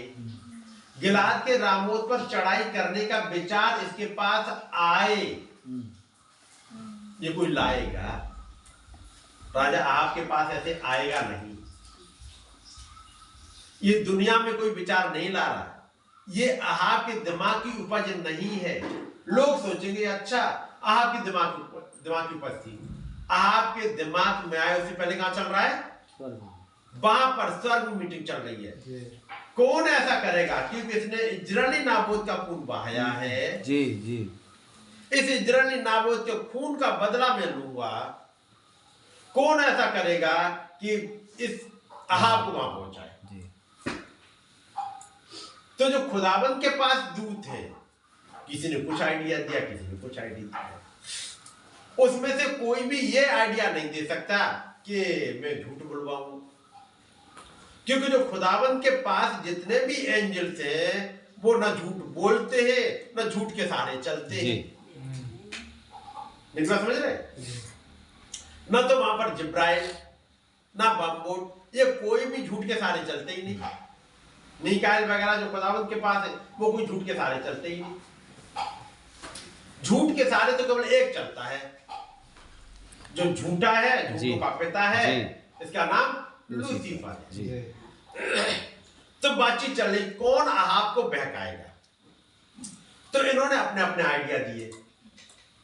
कोई कहेगा मैं एक काम करूंगा, अहाब को ले जाकर उठाऊंगा, वहां पे पहुंचा दे, लड़ाई करा दूंगा, मैं ये करा दूंगा। कुछ कुछ आइडिया दिए होंगे, किसी ने कुछ कहा, किसी ने कुछ कहा। खुदावंद कहते ऐसे नहीं, तुम्हारी वाली तरकीब काम नहीं आएगी। यहाँ जो मैंने सोच के रखा है वो तुम्हारी तरकीब काम नहीं कर पाएगी। और कोई और है, किसी के पास कोई और आइडिया, तब लिखा है एक दुष्ट आत्मा नीचे से आई। जी, एक नीचे से दुष्ट आत्मा आई। क्या ये शैतान की आत्मा वहां पहुंच जाती है? तो अय्यूब की घटना पढ़ोगे जी, वहां बातचीत चल रही है और खुदा बातचीत कर रहे हैं और अय्यूब के लिए कह रहे हैं ये है मेरा दास, किसी को परीक्षा करनी हो कर ले। तो वो झूठा है जी, इसका नाम लूसीफर है। जी, वो कहता है बस आप परमिशन दे दो, मैं जा रहा हूं। पढ़ा होगा जी, अब यहां पर हर एक खुदाबंद की सेना आइडिया दे रही है, लेकिन कोई आइडिया कि अहाब को वहां लेके जाए वो नहीं आ रहा। तो कोई और, तब एक नीचे से एक आत्मा आई। ये आत्मा जो आएगी वो होगा कौन? कोई एक छोटी सी आत्मा। ये मीटिंग कहां पे चल रही है? खुदाबंद खुदा के यहां। जी, जिस खुदाबंद के यहां यदि बुलाया जाए तो मीकाएल, जिब्राइल या बावुड जैसे प्रधान आते हैं, तो वहां कोई छोटी आत्मा आएगी क्या? कोई बड़ा ही आएगा, कोई बड़ा ही आएगा। कौन आएगा? वही झूठा, जिसका नाम लूसीफर है। नाम नहीं दिया, वो आया और वो आके कहेगा, वो कह रहा है मैं जाके बहकाऊंगा, है ना। चूंकि हिंदी में तो लिखा है, आत्मा ने कहा मैं बहकाऊंगी, हिंदी में कर दिया बहकाऊंगी। यदि इसे अंग्रेजी में ट्रांसलेट करा जाए तो, क्योंकि हिंदी में आत्मा का ट्रांसलेशन हो जाता, वो स्पिरिट का ट्रांसलेशन हो जाता है आत्मा, है? आत्मा पढ़ा है कि नहीं? आत्मा को हमेशा स्त्रीलिंग बना देते हैं, है नहीं? इस जेंडर में क्या बना देते हैं? फीमेल, स्त्रीलिंग। क्या स्पिरिट फीमेल है? इसलिए वचन में लिखा और पवित्र आत्मा आएगा, आएगी नहीं जी, पवित्र आत्मा आएगा, आएगा, ये आत्मा आएगा। वैसे यहां पर एक आया, हिंदी में ट्रांसलेशन में जरूर लिखा मैं बहकाऊंगी, मैं ये करूंगी। अंग्रेजी वाला देखेंगे तो आपको मिलेगा स्पिरिट केम। अब वहां पे वो जेंडर में कुछ है ही नहीं, मेल फीमेल का। वो आया, वो कहेगा मैं बहकाऊंगा। खुदावंद ने पूछा क्या करेगा? उसका मैं एक काम करूंगा, मैं जितने उसके झूठे नबी हैं उसमें बैठूंगा, मैं झूठ बुलवाऊंगा। मैं झूठ बोलने में महारत हासिल है, हमेशा बोलता हूं जी, जी, मैं फिर झूठ बुलवा दूंगा। मैं ऐसे ऐसे भी दिखाऊंगा, मैं कुछ दिखाऊंगा ताकि ये सबके सब झूठ बोले और झूठ की प्रतीति करें। और अहाब को भी झूठ बहुत अच्छा लगता है, सच उससे बर्दाश्त नहीं होता। इसलिए मैं उसके नबियों में बैठूंगा, जाके इसके नबियों को पकड़ूंगा, जाके बैठ जाएगा। और फिर खुदा ने कहा जा, तेरा झूठ बोलना सफल हो गया। अब उसने जाकर के अब इसके नबियों में बैठेगा। अब इन नबियों में बैठे उससे पहले वो अहाब को वो करेगा। अहाब बैठे हैं, बातचीत कर रहे हैं। अब उधर से आए यहोशापात। अभी 3 साल पूरे नहीं हुए, तीसरे साल के लगते ही अहाब के पास आ गई यहोशापात, बातचीत करी। उन्होंने कहा गिलाद क्या रामो तो हमारा ये क्यों नहीं छीन लेते? कर्मचारी कहे बिल्कुल राजा आप सही कह रहे हो, हमें छीन लेना चाहिए। ये डिसीजन कहां हुए थे? उस वाले अयाम में। और ये वही बोली बोलेंगे जो वहां डिसाइड हो चुका है, और एक झूठा चल दिया, इनके पीछे लग गया है। अब आप गए, आप चाहते हुए भी ये लड़ाई नहीं रोक सकते। एक सच्चा नबी उनके बीच में आ जाए तब भी नहीं रोक पाएगा वो। मिकाया सच्चा नबी था, क्या वो लड़ाई रोक पाया? नहीं, क्योंकि खुदा ने डिसाइड कर दिया था। इसलिए मिकाया ने ये जरूर बता दिया कि मैंने ये हाल देखा। मिकाया एक एडवाइस भी देता है, बेहतर यही अपने अपने घर को चले जाओ, मारे जाओगे, लेकिन चूंकि खुदावंद ने डिसाइड कर लिया इसलिए होगी तो रहेगा। पढ़ने में क्या लगेगा? अहाब ने सोचा, लेकिन ये तीसरे साल के लगते एक प्लानिंग स्टार्ट हो गई। उन्होंने कहा ठीक है, अपनी आर्मी की तैयारी करो। उन्होंने कहा ये वाली तैयारी करो, अपने लिए राशन पानी इकट्ठा करो, सब कुछ कर रहे हैं, पूरी प्लानिंग। 3 साल जैसे ही कंप्लीट होगा लड़ाई का बिगुल बच जाएगा और अहाब मारा जाएगा। तो जो कुछ चल रहा है जमीन पे डिसाइड वहां खुदावंद कर देते हैं जी। मैं इसलिए याद रखिएगा, यदि इंडिया में सरकार ऐसी आए जो आप क्रिश्चियंस को सताए, प्लानिंग करे, तो याद रखिएगा सारी गोटियां उस महान खुदावंद के कंट्रोल में है कि नहीं? उन्हें पता है किसको बचाना और किसको मारना। आमीन। यहां अहाब ने कहा कि एक काम कर, यूसुफ से कर, तू अपना राजा वाला वस्त्र पहन के जाना, मैं अपना वस्त्र बदल के जाऊंगा। पूरी चालाकी करी, तू अपना वस्त्र पहन के जाना, मैं बदल के जाऊंगा, ताकि लड़ाई में यहोशापात मारा जाए। कारण क्या था? वहां के जासूसों ने बताया, क्योंकि आप पढ़ोगे आगे वहां मिल जाएगा, क्योंकि अराम के राजा बेनहदद ने ये कहा था कि ना तो छोटे से लड़ो ना बड़े से लड़ो, केवल इस्राएल के राजा अहाब से लड़ो और हो सके तो जीवित पकड़ो। ये अराम के राजा ने कर लिया था। कुछ जासूसों ने राजा अहाब को खबर दे दी कि प्लानिंग ये चल रही है। ठीक, ये वाली खबर यूसुफ को नहीं पता लगनी चाहिए, बस मैं करूंगा, क्योंकि झूठा है। उसने राजा यूसुफ से कहा, देख उधर के राजा बेनहदद ने क्या करा है, वो अकेला राजा रह गया है, उसने बाकी सबका राजा वाला पद हटा दिया, मैं भी अपना वाला पद छोड़ देता हूँ, मैं भी अपने आप को नम्र बना लेता हूँ, तू हमारे राजा बन जा, तू आगे चल। ये सब आदमी ठीक है, जैसे आप कहो चल दिए। और अराम की सेना ने घेर लिया। तब वो चिल्ला उठा, खुदावंद दया कर।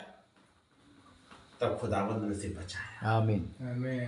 पूरी प्लानिंग अहाब ने कर ली इसको मरवाने की, ये सफात को, लेकिन नहीं मरवा पाए, क्योंकि कंट्रोल तो खुदावंद के पास है। जिसने सोच के रखा तक मारा तो अहाब ही जाएगा।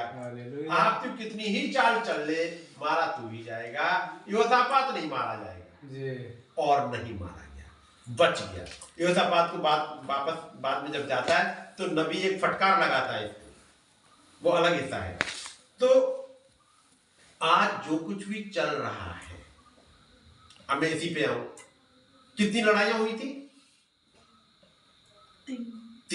तीसरी लड़ाई में अहाब मारा गया, पता है ना? नबी ने समझाया अहाब रिप्रेजेंट करता है अमेरिका को, इजाबेल रिप्रेजेंट करती है रोमन कैथोलिक चर्च को। अहाब ने इजाबेल से शादी कर ली, कब? 1962 में। कैसे? जब उनका रोमन कैथोलिक प्रेसिडेंट चुना गया, जिसका नाम JF कैनेडी था। सुना होगा, JF कैनेडी जब चुन के आया वुमेन्स वोट के द्वारा, नबी ने कहा, और नबी कौन है? एलिया वहां है, अहाब है, इजाबेल है। अब लड़ाइयां चल रही हैं। ये बात है तीसरे लड़ाई, पहली लड़ाई और दूसरी लड़ाई में गैप बहुत कम था। पहली लड़ाई फर्स्ट वर्ल्ड वॉर, दूसरी लड़ाई सेकेंड वर्ल्ड वॉर। पहली और दूसरी लड़ाई के बीच में गैप बहुत कम था।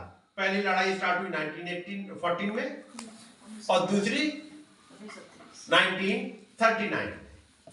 करीब 20-25 साल का ही कोई गैप है बस।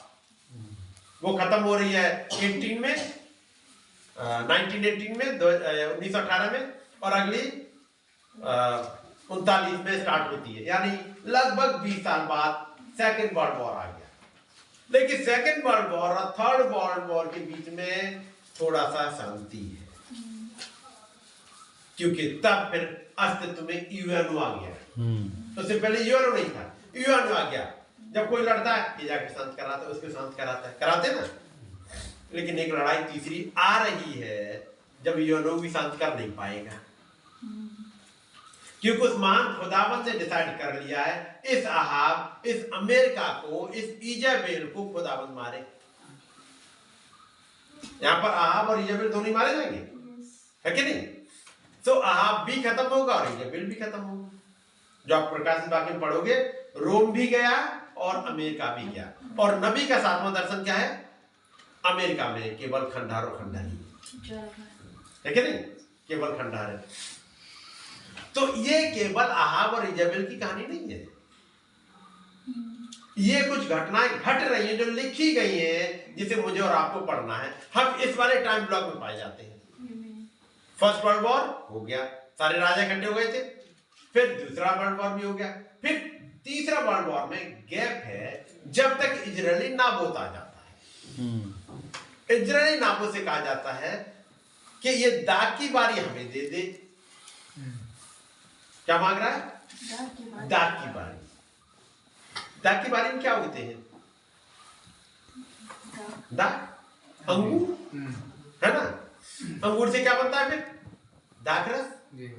तो ये वाला जहां से दाखरस बनता है, ये हमें दे दे।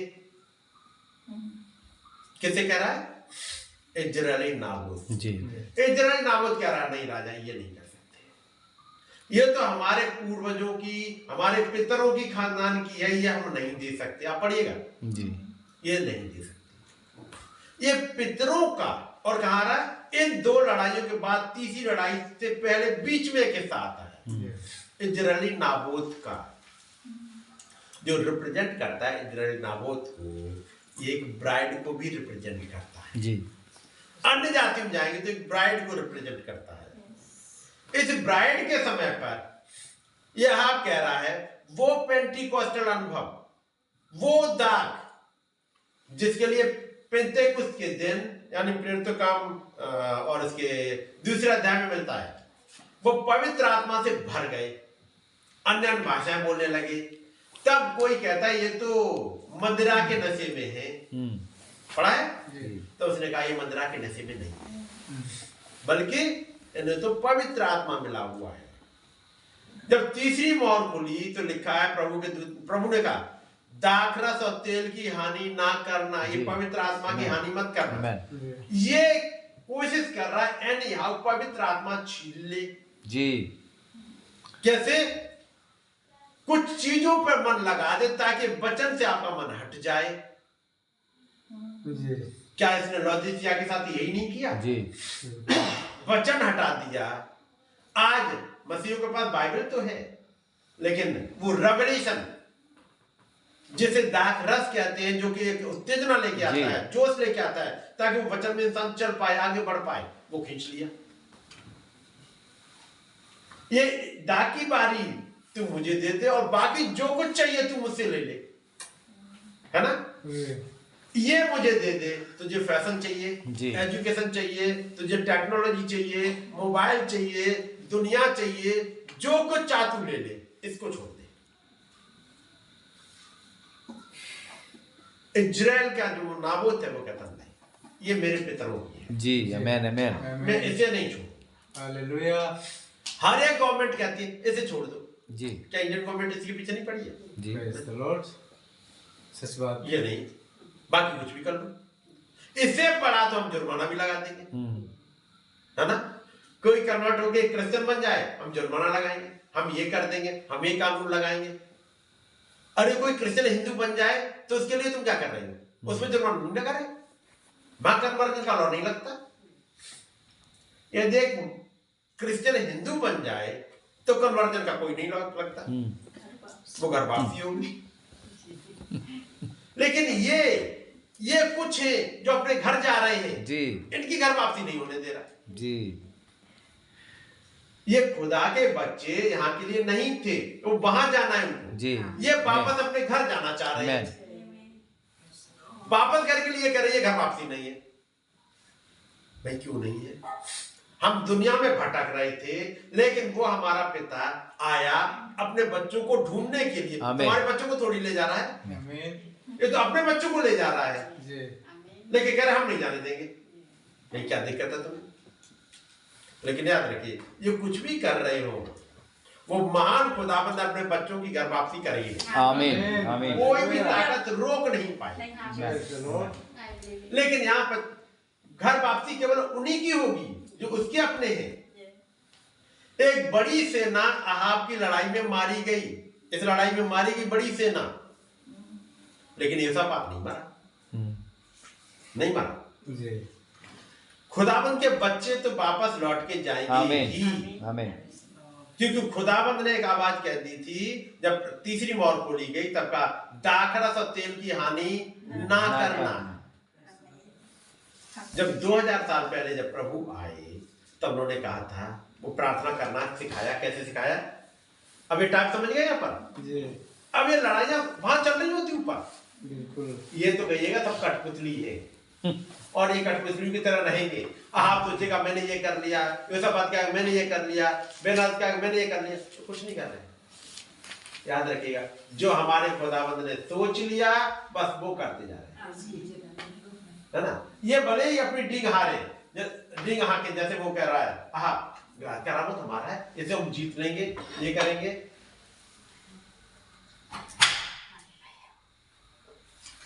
अब वापस आते हैं मत्ती की इंजील, उसका 6वां अध्याय पढ़िएगा।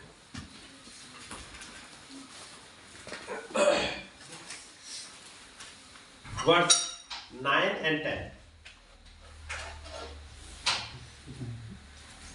मैथ्यू चैप्टर 6 वर्स 9 and 10 में पढ़ते हैं। अतः तुम इस रीति से प्रार्थना किया करो।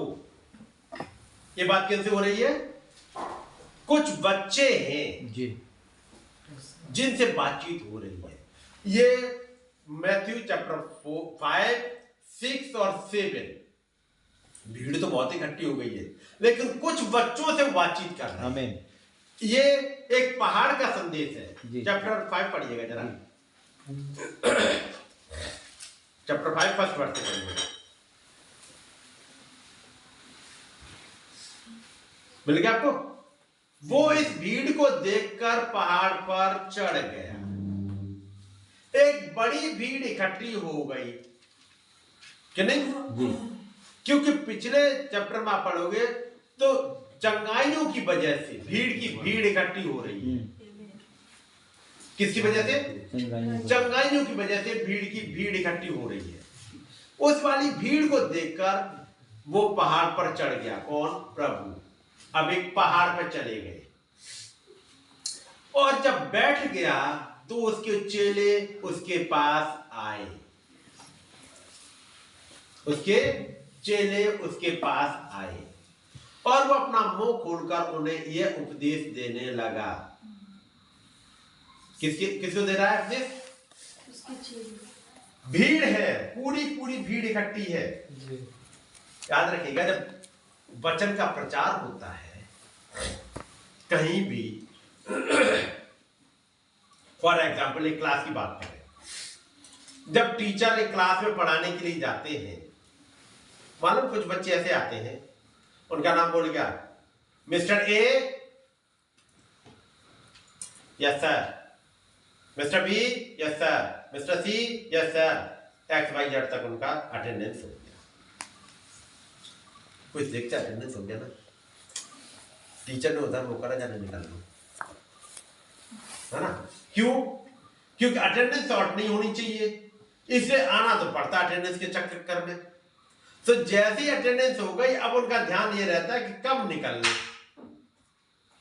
और बाई चांस नहीं निकल पाए तो बैठे भी रहते हैं, लेकिन देखो कितनी देर तक पढ़ाएंगे, क्या पढ़ाते जाने, क्या कहां से कहां पढ़ाते रहते हैं। एक ये भीड़ भी क्लास में आती है। उनका है टारगेट कि बस अटेंडेंस हो गई, अटेंडेंस पूरी होनी चाहिए। दूसरा एक ग्रुप आता है, एक वो वाला ग्रुप भी होता है, उन्होंने आए, क्लास में गए हैं, उनके पास बैग है, डायरी है, सब कुछ है, और जो कुछ बोला गया कुछ नोट कर लिया, कुछ टीचर ने देखा उनकी तरफ तो उनका पेन चलने लगेगा, नहीं देखा वही बैठे रिलैक्स। ऐसे वाले बच्चे जो कभी नोट कर लिया कभी कुछ नहीं, ये एग्जाम में पास हो जाते हैं, पास हो जाते हैं।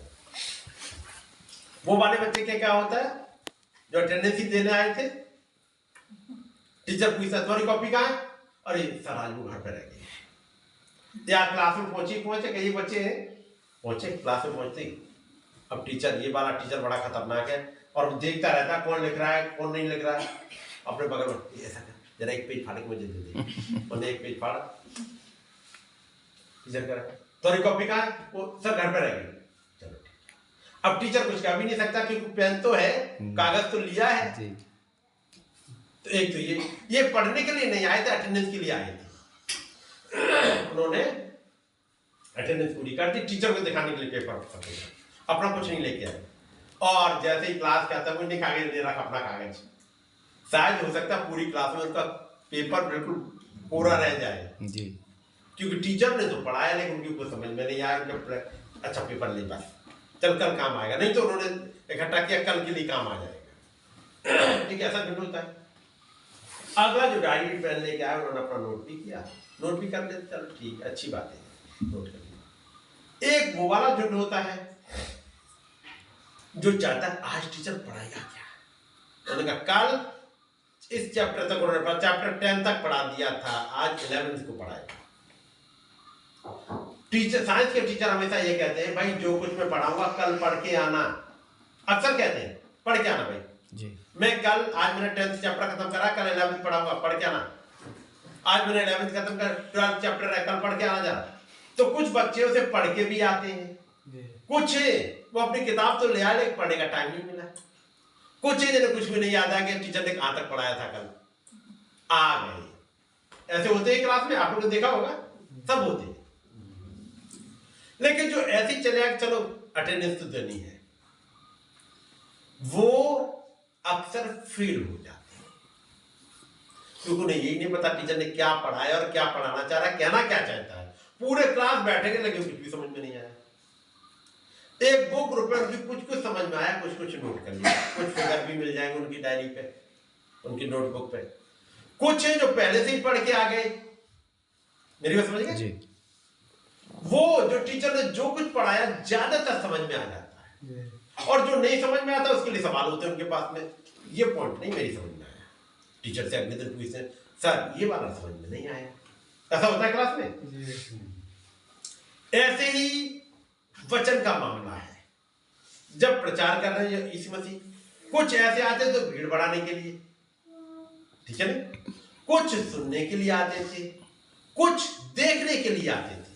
जैसे मैं भाई से बात कर रहा था जब आते वक्त थी, 10 वर्षों की बात थी, जब लोग आते हैं कुछ वचन में, उन्होंने सुना अच्छा आज चलो कौन सी बताई, आज जक्कई की कहानी समझाई, जक्कई, हाँ ठीक है।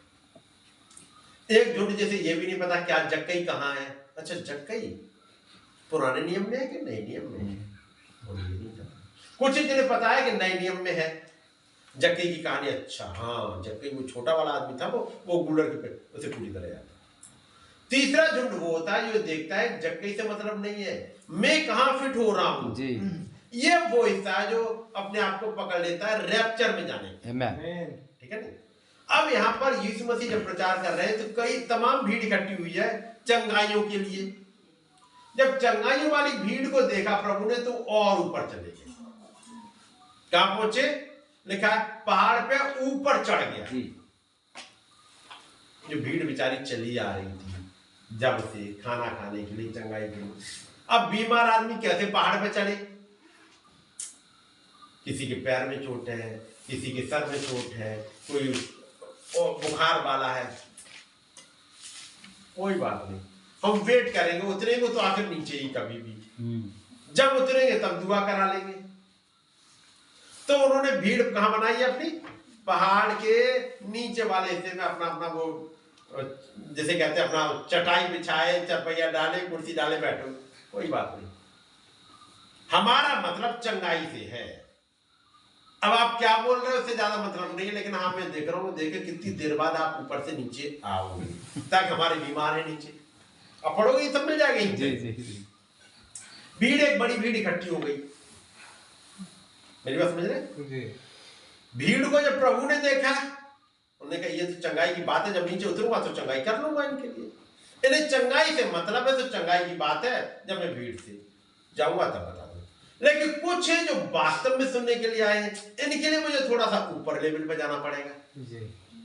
उन्होंने क्या करा, पहाड़ पे चढ़ गए ऊपर, है कि नहीं? अब ऊपर पहाड़ पे चढ़े बैठे हैं। पढ़िएगा 5th चैप्टर 1st वर्स, ठीक है? पढ़िएगा, पढ़िए भाई पढ़िए। इस भीड़ को देखकर वो पर्वत पर चढ़ गया, और जब बैठ गया तो उसके चेले उसके पास आए। अब इस जगह पर उसके चेले आए, ठीक है नहीं? कौन आया? उसके चेले आए। जी। बाकी भीड़ नहीं, बाकी भीड़ नहीं आ पाई, नीचे बैठी रही। नीचे बैठी रही। वैसे इस मैसेज को समझने के लेवल्स हैं। जी, हालेलुया। आमीन। मेरी बात समझ रहे? हर जगह नबी बताया, कहीं पे भी जाओ, हर जगह 3 तरह के बिलीवर्स होते हैं। जी, होते हैं। समझ गए नहीं? जी। मैं ये नहीं कह रहा यहाँ के लोगों के लिए मैं कुछ नहीं कह रहा हूँ, आप सोचोगे नहीं यहाँ के लिए कह रहे हैं। यहाँ पे देखो कई एक लोग पहली बार हो सकता है हो, कई एक डायरी नहीं लाए, मैं बात उनकी नहीं कह रहा, एक एग्जाम्पल दिखाना चाह रहा हूँ, ठीक है नहीं? क्योंकि हो सकता है कुछ आज पहली बार आए हो, अगली बार आओगे और चीजों को समझना चाहोगे। जैसे आज वहां देखे थे ना, लोग जो आए थे वहां पहली बार आए थे, लेकिन जब उन्होंने सुना उन्होंने चीजें समझ में आई और आगे बढ़े। हो सकता है आज उनके पास डायरी ना हो, क्योंकि अब तक ऐसे वाले माहौल में गए ही नहीं थे बेचारे जी, कभी। जी। तो आज नहीं, लेकिन अगली बार आएंगे तो हर एक आयत नोट करेंगे, सही बात है ना? तो बात मैं उसकी नहीं कह रहा हूँ कि कई बार लगता है कहीं मेरे लिए तो नहीं कह रहा, मेरे पास डायरी नहीं है, मैं यहाँ के किसी भाई बहन के लिए नहीं कह रहा हूँ, मैं घटनाओं को दिखा रहा हूँ, जी। ठीक है नहीं? ताकि आपको ऑफेंड मत हो जाए इसको लेके। मेरा जो कहने का मतलब है उस घटनाओं को दिखाने का है, कहाँ बात चल रही है, जी। ठीक है नहीं? जो कभी हमने आप की कहानी पढ़ी, आप की कहानी पढ़ के आप तक रह गए कुछ। जी। कुछ है जो देखेंगे पहला वर्ल्ड वॉर, दूसरा वर्ल्ड वॉर, फिर गैप, बीच में इजरायली नाबूद का आना, फिर तीसरा वर्ल्ड वॉर। तो 2 वर्ल्ड वॉर तो गुजर गए, तीसरा आना है। इजरायली नाबूद कहीं मैं तो नहीं, कहीं मेरी दाकी बारी छीनने की कोशिश तो नहीं कर रहा है। ये अहाब इजेबेल का क्या है? ये सिस्टम जिसे वर्ल्ड काउंसिल ऑफ चर्चेस कहते हैं, जी। जो वर्ल्ड काउंसिल ऑफ चर्चेस कहते हैं, ये छीनने के चक्कर में है। ये कुछ कानून बनाए हैं ऐसे, आप इनकी तो बात छोड़िएगा। अभी तो आपको आज की डेट में इंडियन गवर्नमेंट या मोदी सरकार या जो सरकार वो कहती है क्रिश्चियन नहीं बनो, ये नहीं करो, वो नहीं करो। क्या आपने वर्ल्ड काउंसिल ऑफ चर्चेस के बारे में सुना है? नाम क्या है? वर्ल्ड काउंसिल ऑफ चर्चेस, विश्वव्यापी संघ, विश्वव्यापी चर्च संघ, चर्च है? गिरजा संघ, विश्वव्यापी गिरजा संघ। जी। तो इस गिरजे में सबसे ज्यादा प्रायोरिटी किसको मिलनी चाहिए चर्च में? यीशु मसीह को। जी। यह जो मिनट्स आप पढ़ोगे, और एक कब बनाया गया? 62 में, 1962 में ये खड़ा होना स्टार्ट हुआ, नबी के समय में ही। जब ये वर्ल्ड काउंसिल ऑफ चर्चेस बनना स्टार्ट हुआ, वहां नबी खड़े हुए, वो इसके खिलाफ बोल रहे हैं। इसके मिनट्स में आप पढ़ोगे, आप अपने घर में भी प्रेयर नहीं कर सकते हो।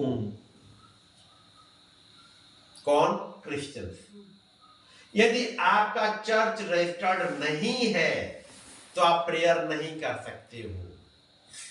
अपने घर में भी, जैसे मीटिंग की बात छोड़ो, एक मैं मोदी सरकार की बात नहीं कर रहा, मैं इंडियन गवर्नमेंट की बात नहीं कर रहा, मैं कहता हूं वर्ल्ड काउंसिल ऑफ चर्चेस के मिनट्स हैं, जिसमें आप अपने घर में चर्च प्रेयर नहीं कर सकते। आप अपने घर में अकेले बैठ के बाइबल नहीं पढ़ सकते।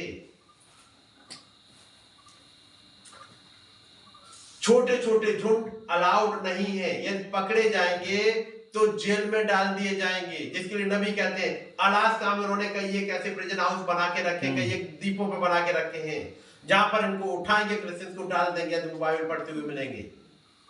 वो जिनका permission world council of churches ने नहीं दी है। विचक्राफ्ट, मूर्ति पूजा अलाउड है। आज विचक्राफ्ट कर सकते हैं, जादू टोना कर सकते हैं। बाइबल, उस नई बाइबल में कई आयतें हटा दी जहां हमारे हिंदू भाइयों को ठोकर लगती है। हिंदू भाइयों को ठोकर कैसे लगेगी, कहां पे लगेगी? मूर्ति पूजा की। 10 कमांडमेंट्स में दूसरा कमांडमेंट है, और वो कमांडमेंट ये है, तू किसी की मूर्त या सूरत बनाकर उसको सिजदा ना करना। एक कमांडमेंट है जी। वहां है, इन बातों से हमारे हिंदू भाइयों को ठोकर लगती है, इसे निकाल दिया जाए। इसलिए जितनी आयतें मूर्ति पूजा के अगेंस्ट में सब हटा दी गई हैं। नई बाइबल पढ़ के तैयार हो चुकी है, एक दिन आ जाएगी इफेक्ट में, ताकि आप ये बाइबल ना पढ़ पाओ। जहां पर लिखा है, और जब वो प्रोडिगल सन है वो गया वापस आया तो उसके पिता ने उसके लिए वो खाना तैयार कराया, क्या क्या करवाया था उसके पापा ने। जब प्रोडिगल सन वापस आया जी। तो उसके पिता ने क्या करा? पला हुआ बछड़ा कटवाया। जी जी हाँ। पढ़ा है? जी जी जी। पला हुआ बछड़ा हटा देना है, ये बछड़ा है। हिंदू में नहीं चलता है। हिंदू में नहीं चलता, हमारे हिंदू भाई ठोकर लग जाए, इसलिए पला हुआ जानवर लग दिया वहां पर। क्या आ रहा है? वही मूर्ति पूजा जो मिस्र में चल रही थी। जी जी जी। मिस्र में मूर्ति पूजा किसकी चलती थी? काफ, बछड़े की चलती थी। मिस्र में जब इस्राएली निकल के आए, उन्होंने बछड़े की मूर्ति बनाई। ये बछड़ी की मूर्ति कहाँ थी? क्या यही वाला हिस्सा चलते हुए बछड़ा और उसकी मां नहीं आ गई जी इंडिया में? जी। है ना? उसी बछड़े को लेके चलता है कोई आदमी, उसको बुक करके, अब पता नहीं इधर क्या कहते हैं उसे, और भीख मांगता हुए चलता है। एक वो नांदिया बोलते हैं। नादिया बोलते हैं हमारी तरफ। नांदिया। हाँ हाँ, नंदी का, नंदी नंदी। उस बैल को लेके चलते हैं। जी। पता नहीं यहाँ पे करते हैं कि नहीं करते, हमारी तरफ है। महाराष्ट्र में भी मोदी ने बहुत बड़ा मंदिर है ना, उसका इनॉग्रेट किया। ये सब क्या है? याद रखिए, है क्या ये? पूजा। पूजा किसकी? बछड़े की। वही मिस्र से जो वहाँ पर इस बाइबल को चेंज करने का कौन कर रहा है? हिंदूज नहीं। हिंदूज या मोदी सरकार ये सब इतनी आगे आ रही है क्योंकि इन्हें सपोर्ट है अमेरिका और इटली और सब जगह, ब्रिटिश सब। इसलिए आएंगे, बाइबल आगे बढ़ेगी, लेकिन बाइबल चेंज वाली आएगी। लेकिन आप उसकी चिंता नहीं करेंगे, इससे पहले ये सब हो, ब्राइड को चलेगा। आमीन। आमीन। ये जब सब तैयारी हो रही हो, उसका मतलब मेरा जाना टाइम बहुत निकट है। आमीन। तो उसकी चिंता की बात नहीं है। क्यों? जितना आपके ऊपर प्रेशर आएगा, आप उतने इसके और करीब आ जाओगे। आमीन। जी सच बात है। अभी इतना नहीं कर रहे, जैसे जैसे प्रेशर आएगा उतना और इसके पास आओगे। जी। जितना पास आओगे, एक ऐसी पावर आएगी, उठा के लेके चलेगी। आमीन। हालेलुया। जब तक ये प्रेशर नहीं आता है, एक बिलीवर इसको नहीं पकड़ पाता। सच। ठीक है नहीं? चंगाइयों के लिए बाइबल नहीं है कि केवल चंगाइयां। जब चंगाइयों वाले भीड़ आ रही थी, अब प्रभु इसके थोड़े ऊपर जा रहे जी हैं। आमीन। जी। अब पहाड़ पे चले गए और कुछ बातें कर रहे हैं। अब बात कर रहे हैं उनसे। अब आइएगा मत्ती 5, मैथ्यू चैप्टर 5। जब वो भीड़ को देखकर पहाड़ पर चढ़ गया, भीड़ को देख के बहुत खुश नहीं हो गए, वो जा रहा है पहाड़, और अब देख रहे हैं कौन कौन ऊपर आएगा। तब एक चेले आ गए और वो अपना मुंह खोलकर उन्हें उपदेश देने लगा। अब इन चेलों से बात कर रहा है। जी। धन्य है वे जो मन के दीन है, जी। क्योंकि स्वर्ग का राज्य उन्हीं का उन्हीं का है। है। है ना? धन्य है वे जो शोक करते हैं, क्योंकि वे शांति पाएंगे। धन्य है वे जो नम्र हैं, क्योंकि वे पृथ्वी के अधिकारी होंगे, यानी वो अधिकारी बनाए जाएंगे। अब उस झुंड से बात कर रहा है जिसके लिए लिखा है धन्य धन्य जी धन्य। ठीक है नहीं? जी धन्य है वे जो दयावंत है, क्योंकि उन पर दया की जाएगी। धन्य है वे जिनके मन शुद्ध है, क्योंकि वे खुदा को देखेंगे। धन्य है वे जो मेल मिलाप कराने वाले, क्योंकि वे खुदा के पुत्र कहलाएंगे। धन्य है वे जो धार्मिकता के कारण सताए जाते हैं, क्योंकि ईश्वर का राज्य उन्हीं का है। 11th वर्ष, धन्य हो तुम जब मनुष्य मेरे कारण तुम्हारी निंदा करें और सताएं और झूठ बोल बोल कर तुम्हारे विरोध में सब प्रकार की बातें कहें। धन्य है तुम जब निंदा करने वाले आ जाएं, है ना, सताएं, झूठ बोल बोल कर तुम्हारे विरोध में सब प्रकार की बुरी बातें कहें, तब आनंद तमक होना, क्योंकि तुम्हारे लिए स्वर्ग में बड़ा फल है। इसलिए कि उन्होंने उन भविष्यवक्ताओं को जो तुमसे पहले थे इसी रीति से सताया, है ना। इस बात तब प्रभु कहते हैं तुम पृथ्वी के नमक हो। अब ये बात जब कहीं 5वां अध्याय, 6ठा अध्याय, 7वां अध्याय, इतने चैप्टर के बाद में कई चीजें बताते हुए फिर आते हैं 24th वर्ष में। इसलिए जो कोई मेरी ये बातें सुनकर उन्हें मानता है वो उस बुद्धिमान मनुष्य के समान ठहरेगा जिसने अपना घर चट्टान पर बनाया। अब है ये चेले, इस चेलों में भी कुछ ऐसे हैं जो नहीं सुनेंगे, जो नहीं मानेंगे। यहूदा इस्करियोती उन्हीं में से एक है। चेला था, यहूदा इस्करियोती चेला था या नहीं? यहूदा इस्करियोती चेला था। वो भी इस वाली भीड़ में होगा, जी ऊपर जाके वो भी बैठ गए। जी लेकिन जब सुना तो प्रभु कहते धन्य वे हैं जो सुनता है और उन पर चलता है। अब यहूदा इस्करियोती सुनेगा, जी चलेगा नहीं, बिल्कुल कहेगा तुम बनोगे मूर्ख, तुम्हारा घर टिकेगा नहीं। ये 3 चैप्टर के बाद अब वो पहाड़ से उतर आए। जी फिर चंगाई करने वालों को चंगाई दी, है कि नहीं? जी तो ये एक लेवल है। उस भीड़ ने भी कुछ सुना, लेकिन भीड़ सुन तो रही है, लेकिन एक देख रही है कितनी लंबी मीटिंग कर दे रहे हैं आज। चैप्टर 5, चैप्टर 6, चैप्टर 7, 3 चैप्टर, एक लंबी मीटिंग है, ये बहुत लंबी मीटिंग है। नीचे वाले बेचारे बैठे बैठे थक जाएंगे, पता नहीं आज कितनी देर में आएंगे, कब उतरेंगे, बैठे तो हैं, चल रही मीटिंग। अभी तो देखो अभी हल चल रही है, सब बैठे ही है, मीटिंग चल रही है, अभी तो मीटिंग खत्म होता रहेंगे। उन्हें चंगाइयां चाहिए थी बस। लेकिन जिनके लिए धन्य वाले वचन है वो कुछ ऊपर गए, आमीन उन्हीं से कहा जा रहा है। चलिएगा उसी के हिस्से में से पढ़ रहा हूं मैं, मत्ती 6, मैथ्यू चैप्टर 6 और उसकी 9th and 10th, मैं उस पे आना चाह रहा हूं। जी ठीक है, बैकग्राउंड सब समझ में आ गई। जी एक लंबी बैकग्राउंड थी, कई ये घटनाएं थी, लेकिन अब मैं पढ़ रहा हूं नबी के मैसेज से। क्या लिखा है 10th वर्ष, तेरा राज्य आए। दुआ में क्या करना? ये दुआ करना, तेरा राज्य आए।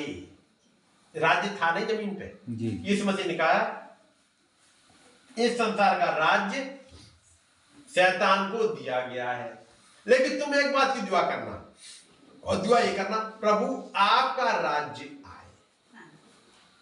ठीक है नहीं? ये कौन करेंगे? जो प्रजा में जान रहे हैं लोग। अब नबी कहते सुनिएगा, so this is a kingdom people. ये दुआ करने वाले कौन है? किंगडम पीपुल, उस राज्य के लोग। That profess that this is not their home. वो ये मान के चलते हैं कि जमीन पे उनका घर नहीं है, ये उनका घर नहीं है, ये जाएगा मिट्टी में, है ना। वो इस दुनिया की चीजों को नहीं देख रहे। ये दुआ केवल उन्हीं के लिए है जो चेले ऊपर चले गए, उनसे कह रहा है ये याद रखो, ये दुआ करना, राज्य आए, क्योंकि तुम राज्य के लोग हो। हर एक दुनिया नहीं करेगी, हर एक दुनिया का ये मोदी की सरकार आए, योगी की सरकार आए, इसकी सरकार आए, ट्रंप की सरकार आए, है ना, जो उनके अधिकारी उनकी सरकार आए, उनके लिए कहेंगे। बहुत अच्छा काम किया, बहुत अच्छा काम किया, अगली बार एक बार और, अगली बार, इस बार बहुत डेवलपमेंट किया है। अब यीशु मसीह क्या कह रहे हैं उसको नबी समझा रहे, सुनिएगा। We are looking for the coming of the king to set up the kingdom. हम देख रहे हैं उस राजा के आने की ताकि अपना राज्य स्थापित करे। कब होगा राज्य स्थापित? जो सुबह हम देख रहे थे, बेबीलोन का राज्य खत्म होगा, उसके बाद मादी फारसियों का जाएगा, फिर पीतल का जाएगा जो यूनान का था, फिर रोम का जाएगा। जब रोम का जा रहा है उसके बाद एक पत्थर आके लगेगा मूर्ति के पैर पे, ठीक है ना? तब वो पत्थर बढ़ना स्टार्ट होगा। यीशु मसीह आए 2000 साल पहले जब रोम का राज्य चल रहा था, बेबीलोन जा चुका था, मादी फारसियों का राज्य जा चुका था, यूनान का जा चुका था। 2000 साल पहले जब यीशु मसीह चले तब तक रोम का राज्य आ गया है। अब इस राज्य को गौर से देखना, क्योंकि ये राज्य में दो पैर हैं, पड़ाव में दो पैर, क्योंकि पैर है ना, ये लोहे का वाला है। अब ये राज्य चेंज होगा पैगन रोम से पेपल रोम में। पैगन रोम यीशु मसीह के समय पर चल रहा था, पैगन रोम जिसका राजा नीरो था, कैसर है, तिबरियास है, आप पढ़ोगे ना, तिबरियास कैसर के समय में यह आज्ञा निकली, अगस्त्युस कैसर के समय में यह आज्ञा निकली। ये राज्य चल रहे थे यीशु मसीह के समय में, जिसके लिए जब यूहन्ना ने प्रकाशित वाक्य लिखा तो एक बात लिखी, वो आप पढ़ोगे वहां पर, कि ये 7 राजा भी है, 5 हो चुके, एक अभी है और एक अभी आया नहीं। प्रकाशित वाक्य 17 आप पढ़ लेना। 5 हो चुके, अगस्त्युस कैसर हो चुका था, कौन सा था एक और, अगस्त्युस कैसर के समय में आज्ञा निकली, और एक तिबरियास है, उस समय नीरो आने वाला था, नीरो आया नहीं था। 5 हो चुके 95 तक, सन 95 में 5 हो चुके, एक था उस समय जब यूहन्ना प्रकाश वाक्य लिख रहा है, और एक अभी आया नहीं। हेरोदेस तो यहूदी का राजा है, उसका नाम मिल जाएंगे। पिलातुस गवर्नर है। अच्छा। कैसर, उस कैसर के अंडर में पिलातुस वगैरह सब आते थे, गवर्नर्स थे। लेकिन लिखा अगस्त्युस कैसर के समय में यह आज्ञा निकली कि सारे जातियों के नाम लिखे जाएं। उस समय कौन था? अगस्त्युस कैसर, ठीक है नहीं? तो ये नाम पढ़ोगे। जब यीशु मसीह प्रचार करने निकल रहे हैं तब दूसरा है, वो आपको शायद लूका की इंजील में मिल जाएगा नाम उसका, मैं भूल रहा हूँ अभी नाम। अब सुनिएगा, जब यीशु मसीह ने कहा मैं जाता हूं तक तुम्हारे लिए जगह तैयार करूं, यूहन्ना 14 तो उस राज्य के लोगों को बुलाया जा रहा था। उस राज्य के कुछ लोग हैं जो कुछ तो सो गए थे, उस राज्य के लोग, उस राज्य की प्रजा कुछ सो गए थे, आदम से लेके और यीशु मसीह के क्रूस पर चढ़ाए जाने तक एक झुंड सो गया। उस वाले झुंड को जब प्रभु ने क्रूस पर जान दी और उस वाले झुंड को लेकर के चले गए, है ना? लेकिन अभी एक बड़ा झुंड और आना था। तब यीशु मसीह ने कहा मनुष्य का पुत्र खोए हुए को ढूंढने और उनका उद्धार करने आया है। एक तो सो गए थे, उनको तो ले जाएंगे, इसीलिए लिखा है जब उसने बड़े जोर से चिल्ला करके प्राण छोड़ दिए और चट्टानें तड़क गईं और बहुत से पवित्र लोगों की लोथें जी उठी। बड़ा जी उठे एक हिस्सा। अगला जमीन पर रह रहे थे, इन्हीं के लिए फिर चेलों को भेजा, जाओ सारे जातियों के लोगों को चेला बनाओ। और जब उन्होंने चेला बनाना स्टार्ट किया, अब ये भीड़ बोल आ रहे उस प्रजा के, उस राज्य की प्रजा के लोग आ रहे हैं। उनके लिए कहा कि जाके ये दुआ करो तेरा राज्य आए। ये आएगा कब? जब बेबीलोन खत्म हो चुका है, मादी फारसी खत्म हो चुका और यूनान का खत्म हो चुका, अब आगे चल रहा है रोम का। ये खत्म होगा। खत्म कब होगा वो ध्यान रखना। कौन सी घटना होगी? एक पत्थर आके लगेगा उसके पैरों पर। ध्यान रखना उस घटना को। 62 में 62 में एक बड़ी मूर्ति बनी, जिसे कहते हैं वर्ल्ड काउंसिल ऑफ चर्चेस। जी। नबी ने कहा ये थी बड़ी मूर्ति, लेकिन वो तो बेबीलोन वाली हमने सुनी थी।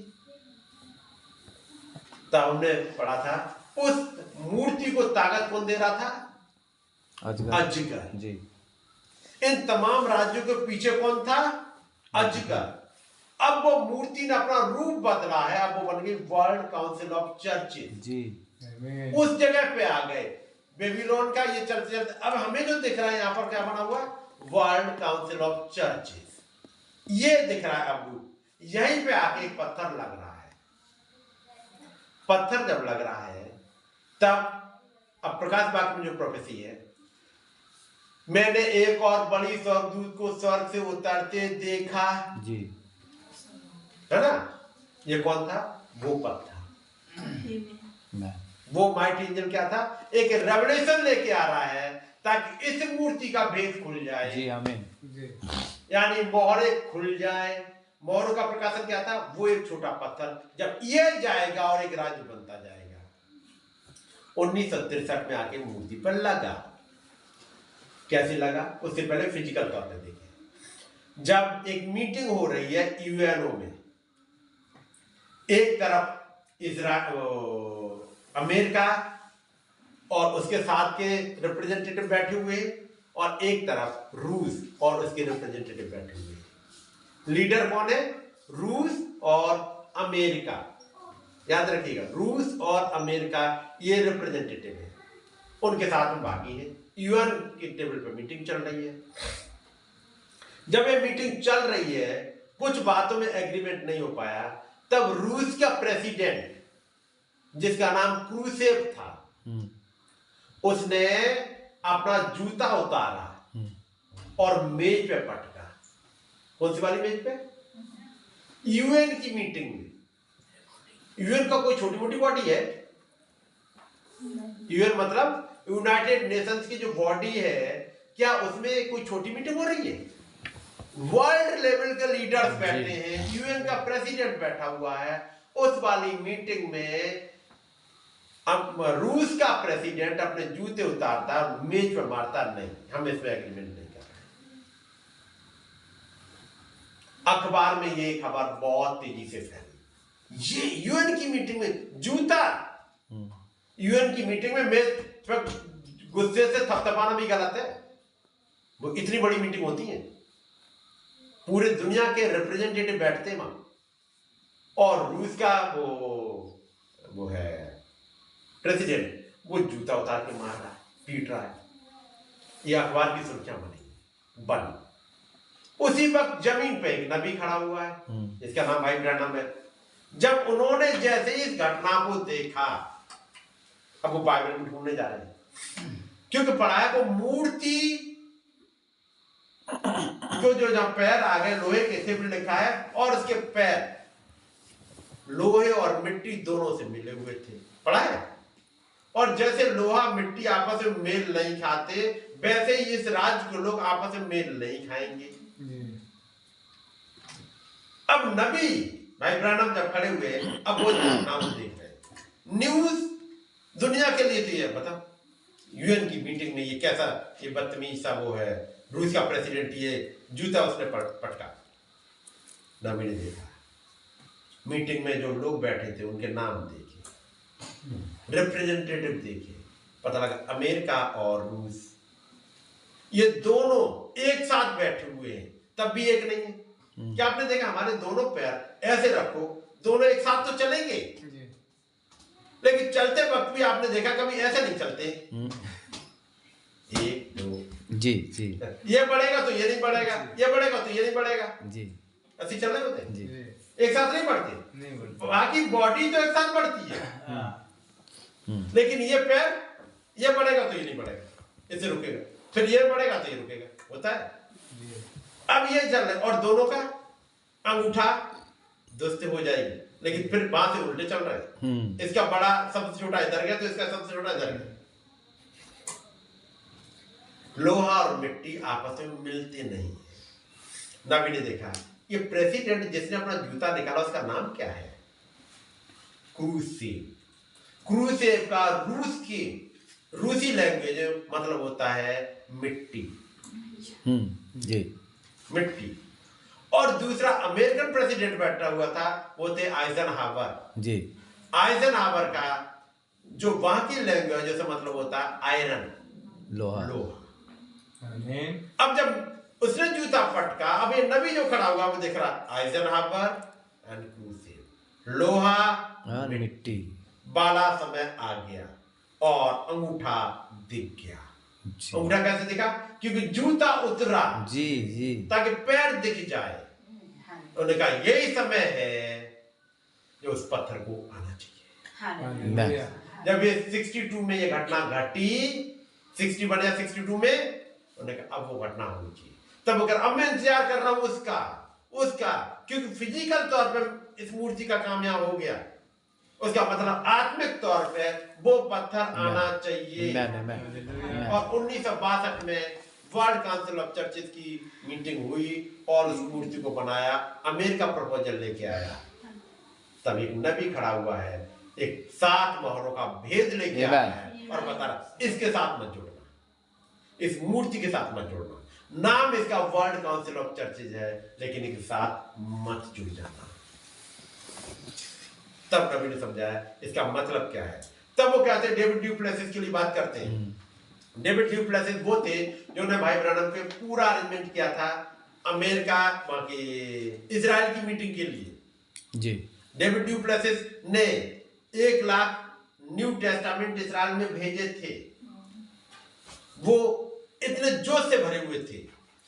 1954 में भाई ब्रानम की मीटिंग अरेंज करा है वहां के लिए, हर जगह साथ साथ चल रहे हैं। जब 1962 आया, भाई ब्रानम ने बताया इस वर्ल्ड काउंसिल ऑफ चर्चेस के साथ नहीं जुड़ना। भाई डेविड ड्यूप्लेसिस साइड हो गए। उन्होंने कहा ये कुछ ज्यादा है भाई, ये तो चर्च विश्वव्यापी चर्च संगठन है, इसके साथ हमें जुड़ना चाहिए, इसमें और दम लगानी चाहिए, इसके आगे बढ़ना चाहिए। जब डेविड ड्यूप्लेसिस आगे हटे, नबी ने प्रचार किया खुदा की सेवा बगैर उसकी मर्जी की। जी। और जब कर रहा है खुदा की सेवा बगैर उसकी मर्जी के, तब कह रहा है, आपको याद है वो डेविड, अब डेविड ड्यूप्लेसिस का नाम नहीं ले रहे, जी जी। मगर वो डेविड जिसने एक वो बनाई, एक नई गाड़ी बनाई, बैलगाड़ी, नई गाड़ी बनाई। जबकि खुदावंत की मर्जी थी खुदावंत के संदूक को कंधे पर लेके जाए, लेकिन डेविड ने नई गाड़ी बनाई, वो खुदावंत की मर्जी से अलग हो गया। लोग सोच रहे हैं ये उस वाले डेविड की कहानी बता रहे हैं, उस वाले डेविड की जिसने संदूक बनाया, वो बात कर रहे हैं डेविड ड्यूप्लेसिस की। अब नाम डेविड ड्यूप्लेसिस नहीं लेंगे, नाम लेंगे डेविड, क्योंकि उन्हें तो बाइबल से टाइप बताना है। जी। मेरी बात समझ रहे हैं? और कह रहे हैं मैंने डेविड ड्यूप्लेसिस को मना किया था, उसके साथ ना जुड़े, लेकिन खैर उसकी मर्जी है, वो अलग बात है। और फिर अब दाऊद को लेके आते हैं। अब दाऊद ने देखो अपनी नई गाड़ी बनाई और ये हुआ वो हुआ। क्या कर रहा है एक नबी? अलर्ट कर रहा है, जिसके सुनने के कान हो वो सुन ले। डेविड ड्यूप्लेसिस भी मीटिंग में बैठे हैं, उन्होंने कहा अच्छा वास्तव में दाऊद को ऐसा नहीं करना चाहिए था। नबी कहेगा ये वो नहीं है, ये तुम बैठे हो, जिसके सुनने के कान हो वो सुन ले। क्या आत्मा तुम इसे कह रहा है? डेविड ड्यूप्लेसिस कैसे सुन पाए? क्योंकि वो खुला ही नहीं। बाइबल की घटना ऐसे ही लिखी है ना। क्योंकि टाइम 9:15 हो रहा है, मैं यही बंद करना चाहूंगा, है ना, ताकि अब यहीं पर रखिएगा। अब कल से चलेंगे ये 13 राज्य वाले हिस्से को आगे बढ़े। याद रखिए जो सुबह स्टार्ट किया मूर्ति खत्म नहीं हुई है जी। जो हमने उस अंधे की घटना ली थी सुबह यूहन्ना 9 को खत्म नहीं हुई है। जब उस आंखें खुल गई, उसके घर के लोग पूछ रहे हैं, वो फरीसी पूछे अब तू क्यों कर देखता है? जी। दिक्कत क्या आती है उन्हें? अब तक अंधा था तो हमारी सुन लेता था, हम 58-54 रुपया दे देते थे, अब देखता क्यों है? मैं और आप जब लोदीसिया की हालत में थे, आंखें बंद थी, किसी को कोई दिक्कत नहीं है। अब फरीसियों को, चर्चिस को दिक्कत क्यों है? आप देखते क्यों? जी। आपको दिखाई क्यों देता है? आपको दिखना नहीं चाहिए तो हमारे चढ़ाई चलते। लेकिन थैंक गॉड खुदावंद ने एक नबी को भेजा ताकि हमें दिखाई देने लगे, हालेलुया। और अब दिख पाती है घटना है। ठीक है ना? तो मैं बंद करूंगा, टाइम बहुत हो गया है। लेकिन एक बैकग्राउंड तो समझ में आई होंगी चीजें, है ना, कि मैंने कोई टॉपिक नहीं बदल दिए, मैंने चीजें नहीं बदली है, चलो नहीं पढ़ रहे हैं, लेकिन कुछ बैकग्राउंड बताना जरूरी है। तो गॉड ब्लेस यू। मैं आगे चाहूंगा भाई गेटी या भाई जामिन जो भी कल तो नहीं पूरा कल ये नॉलेज में आपका सर्विस आसान समझे ना, ठीक है। सेम टाइम चार्ज करता है हाँ ना, सही। आने वाला कल के लिए टाइम सेम होगा जो संडे को होता है। चलिए हम लोग सभा इतने में रखता हूँ। खुदावन को बहुत बहुत धन्यवाद जो आज हम लोग के साथ बीच में फिर खुदावन ने बहुत भेद खोला है और पास्ता द्वारा। और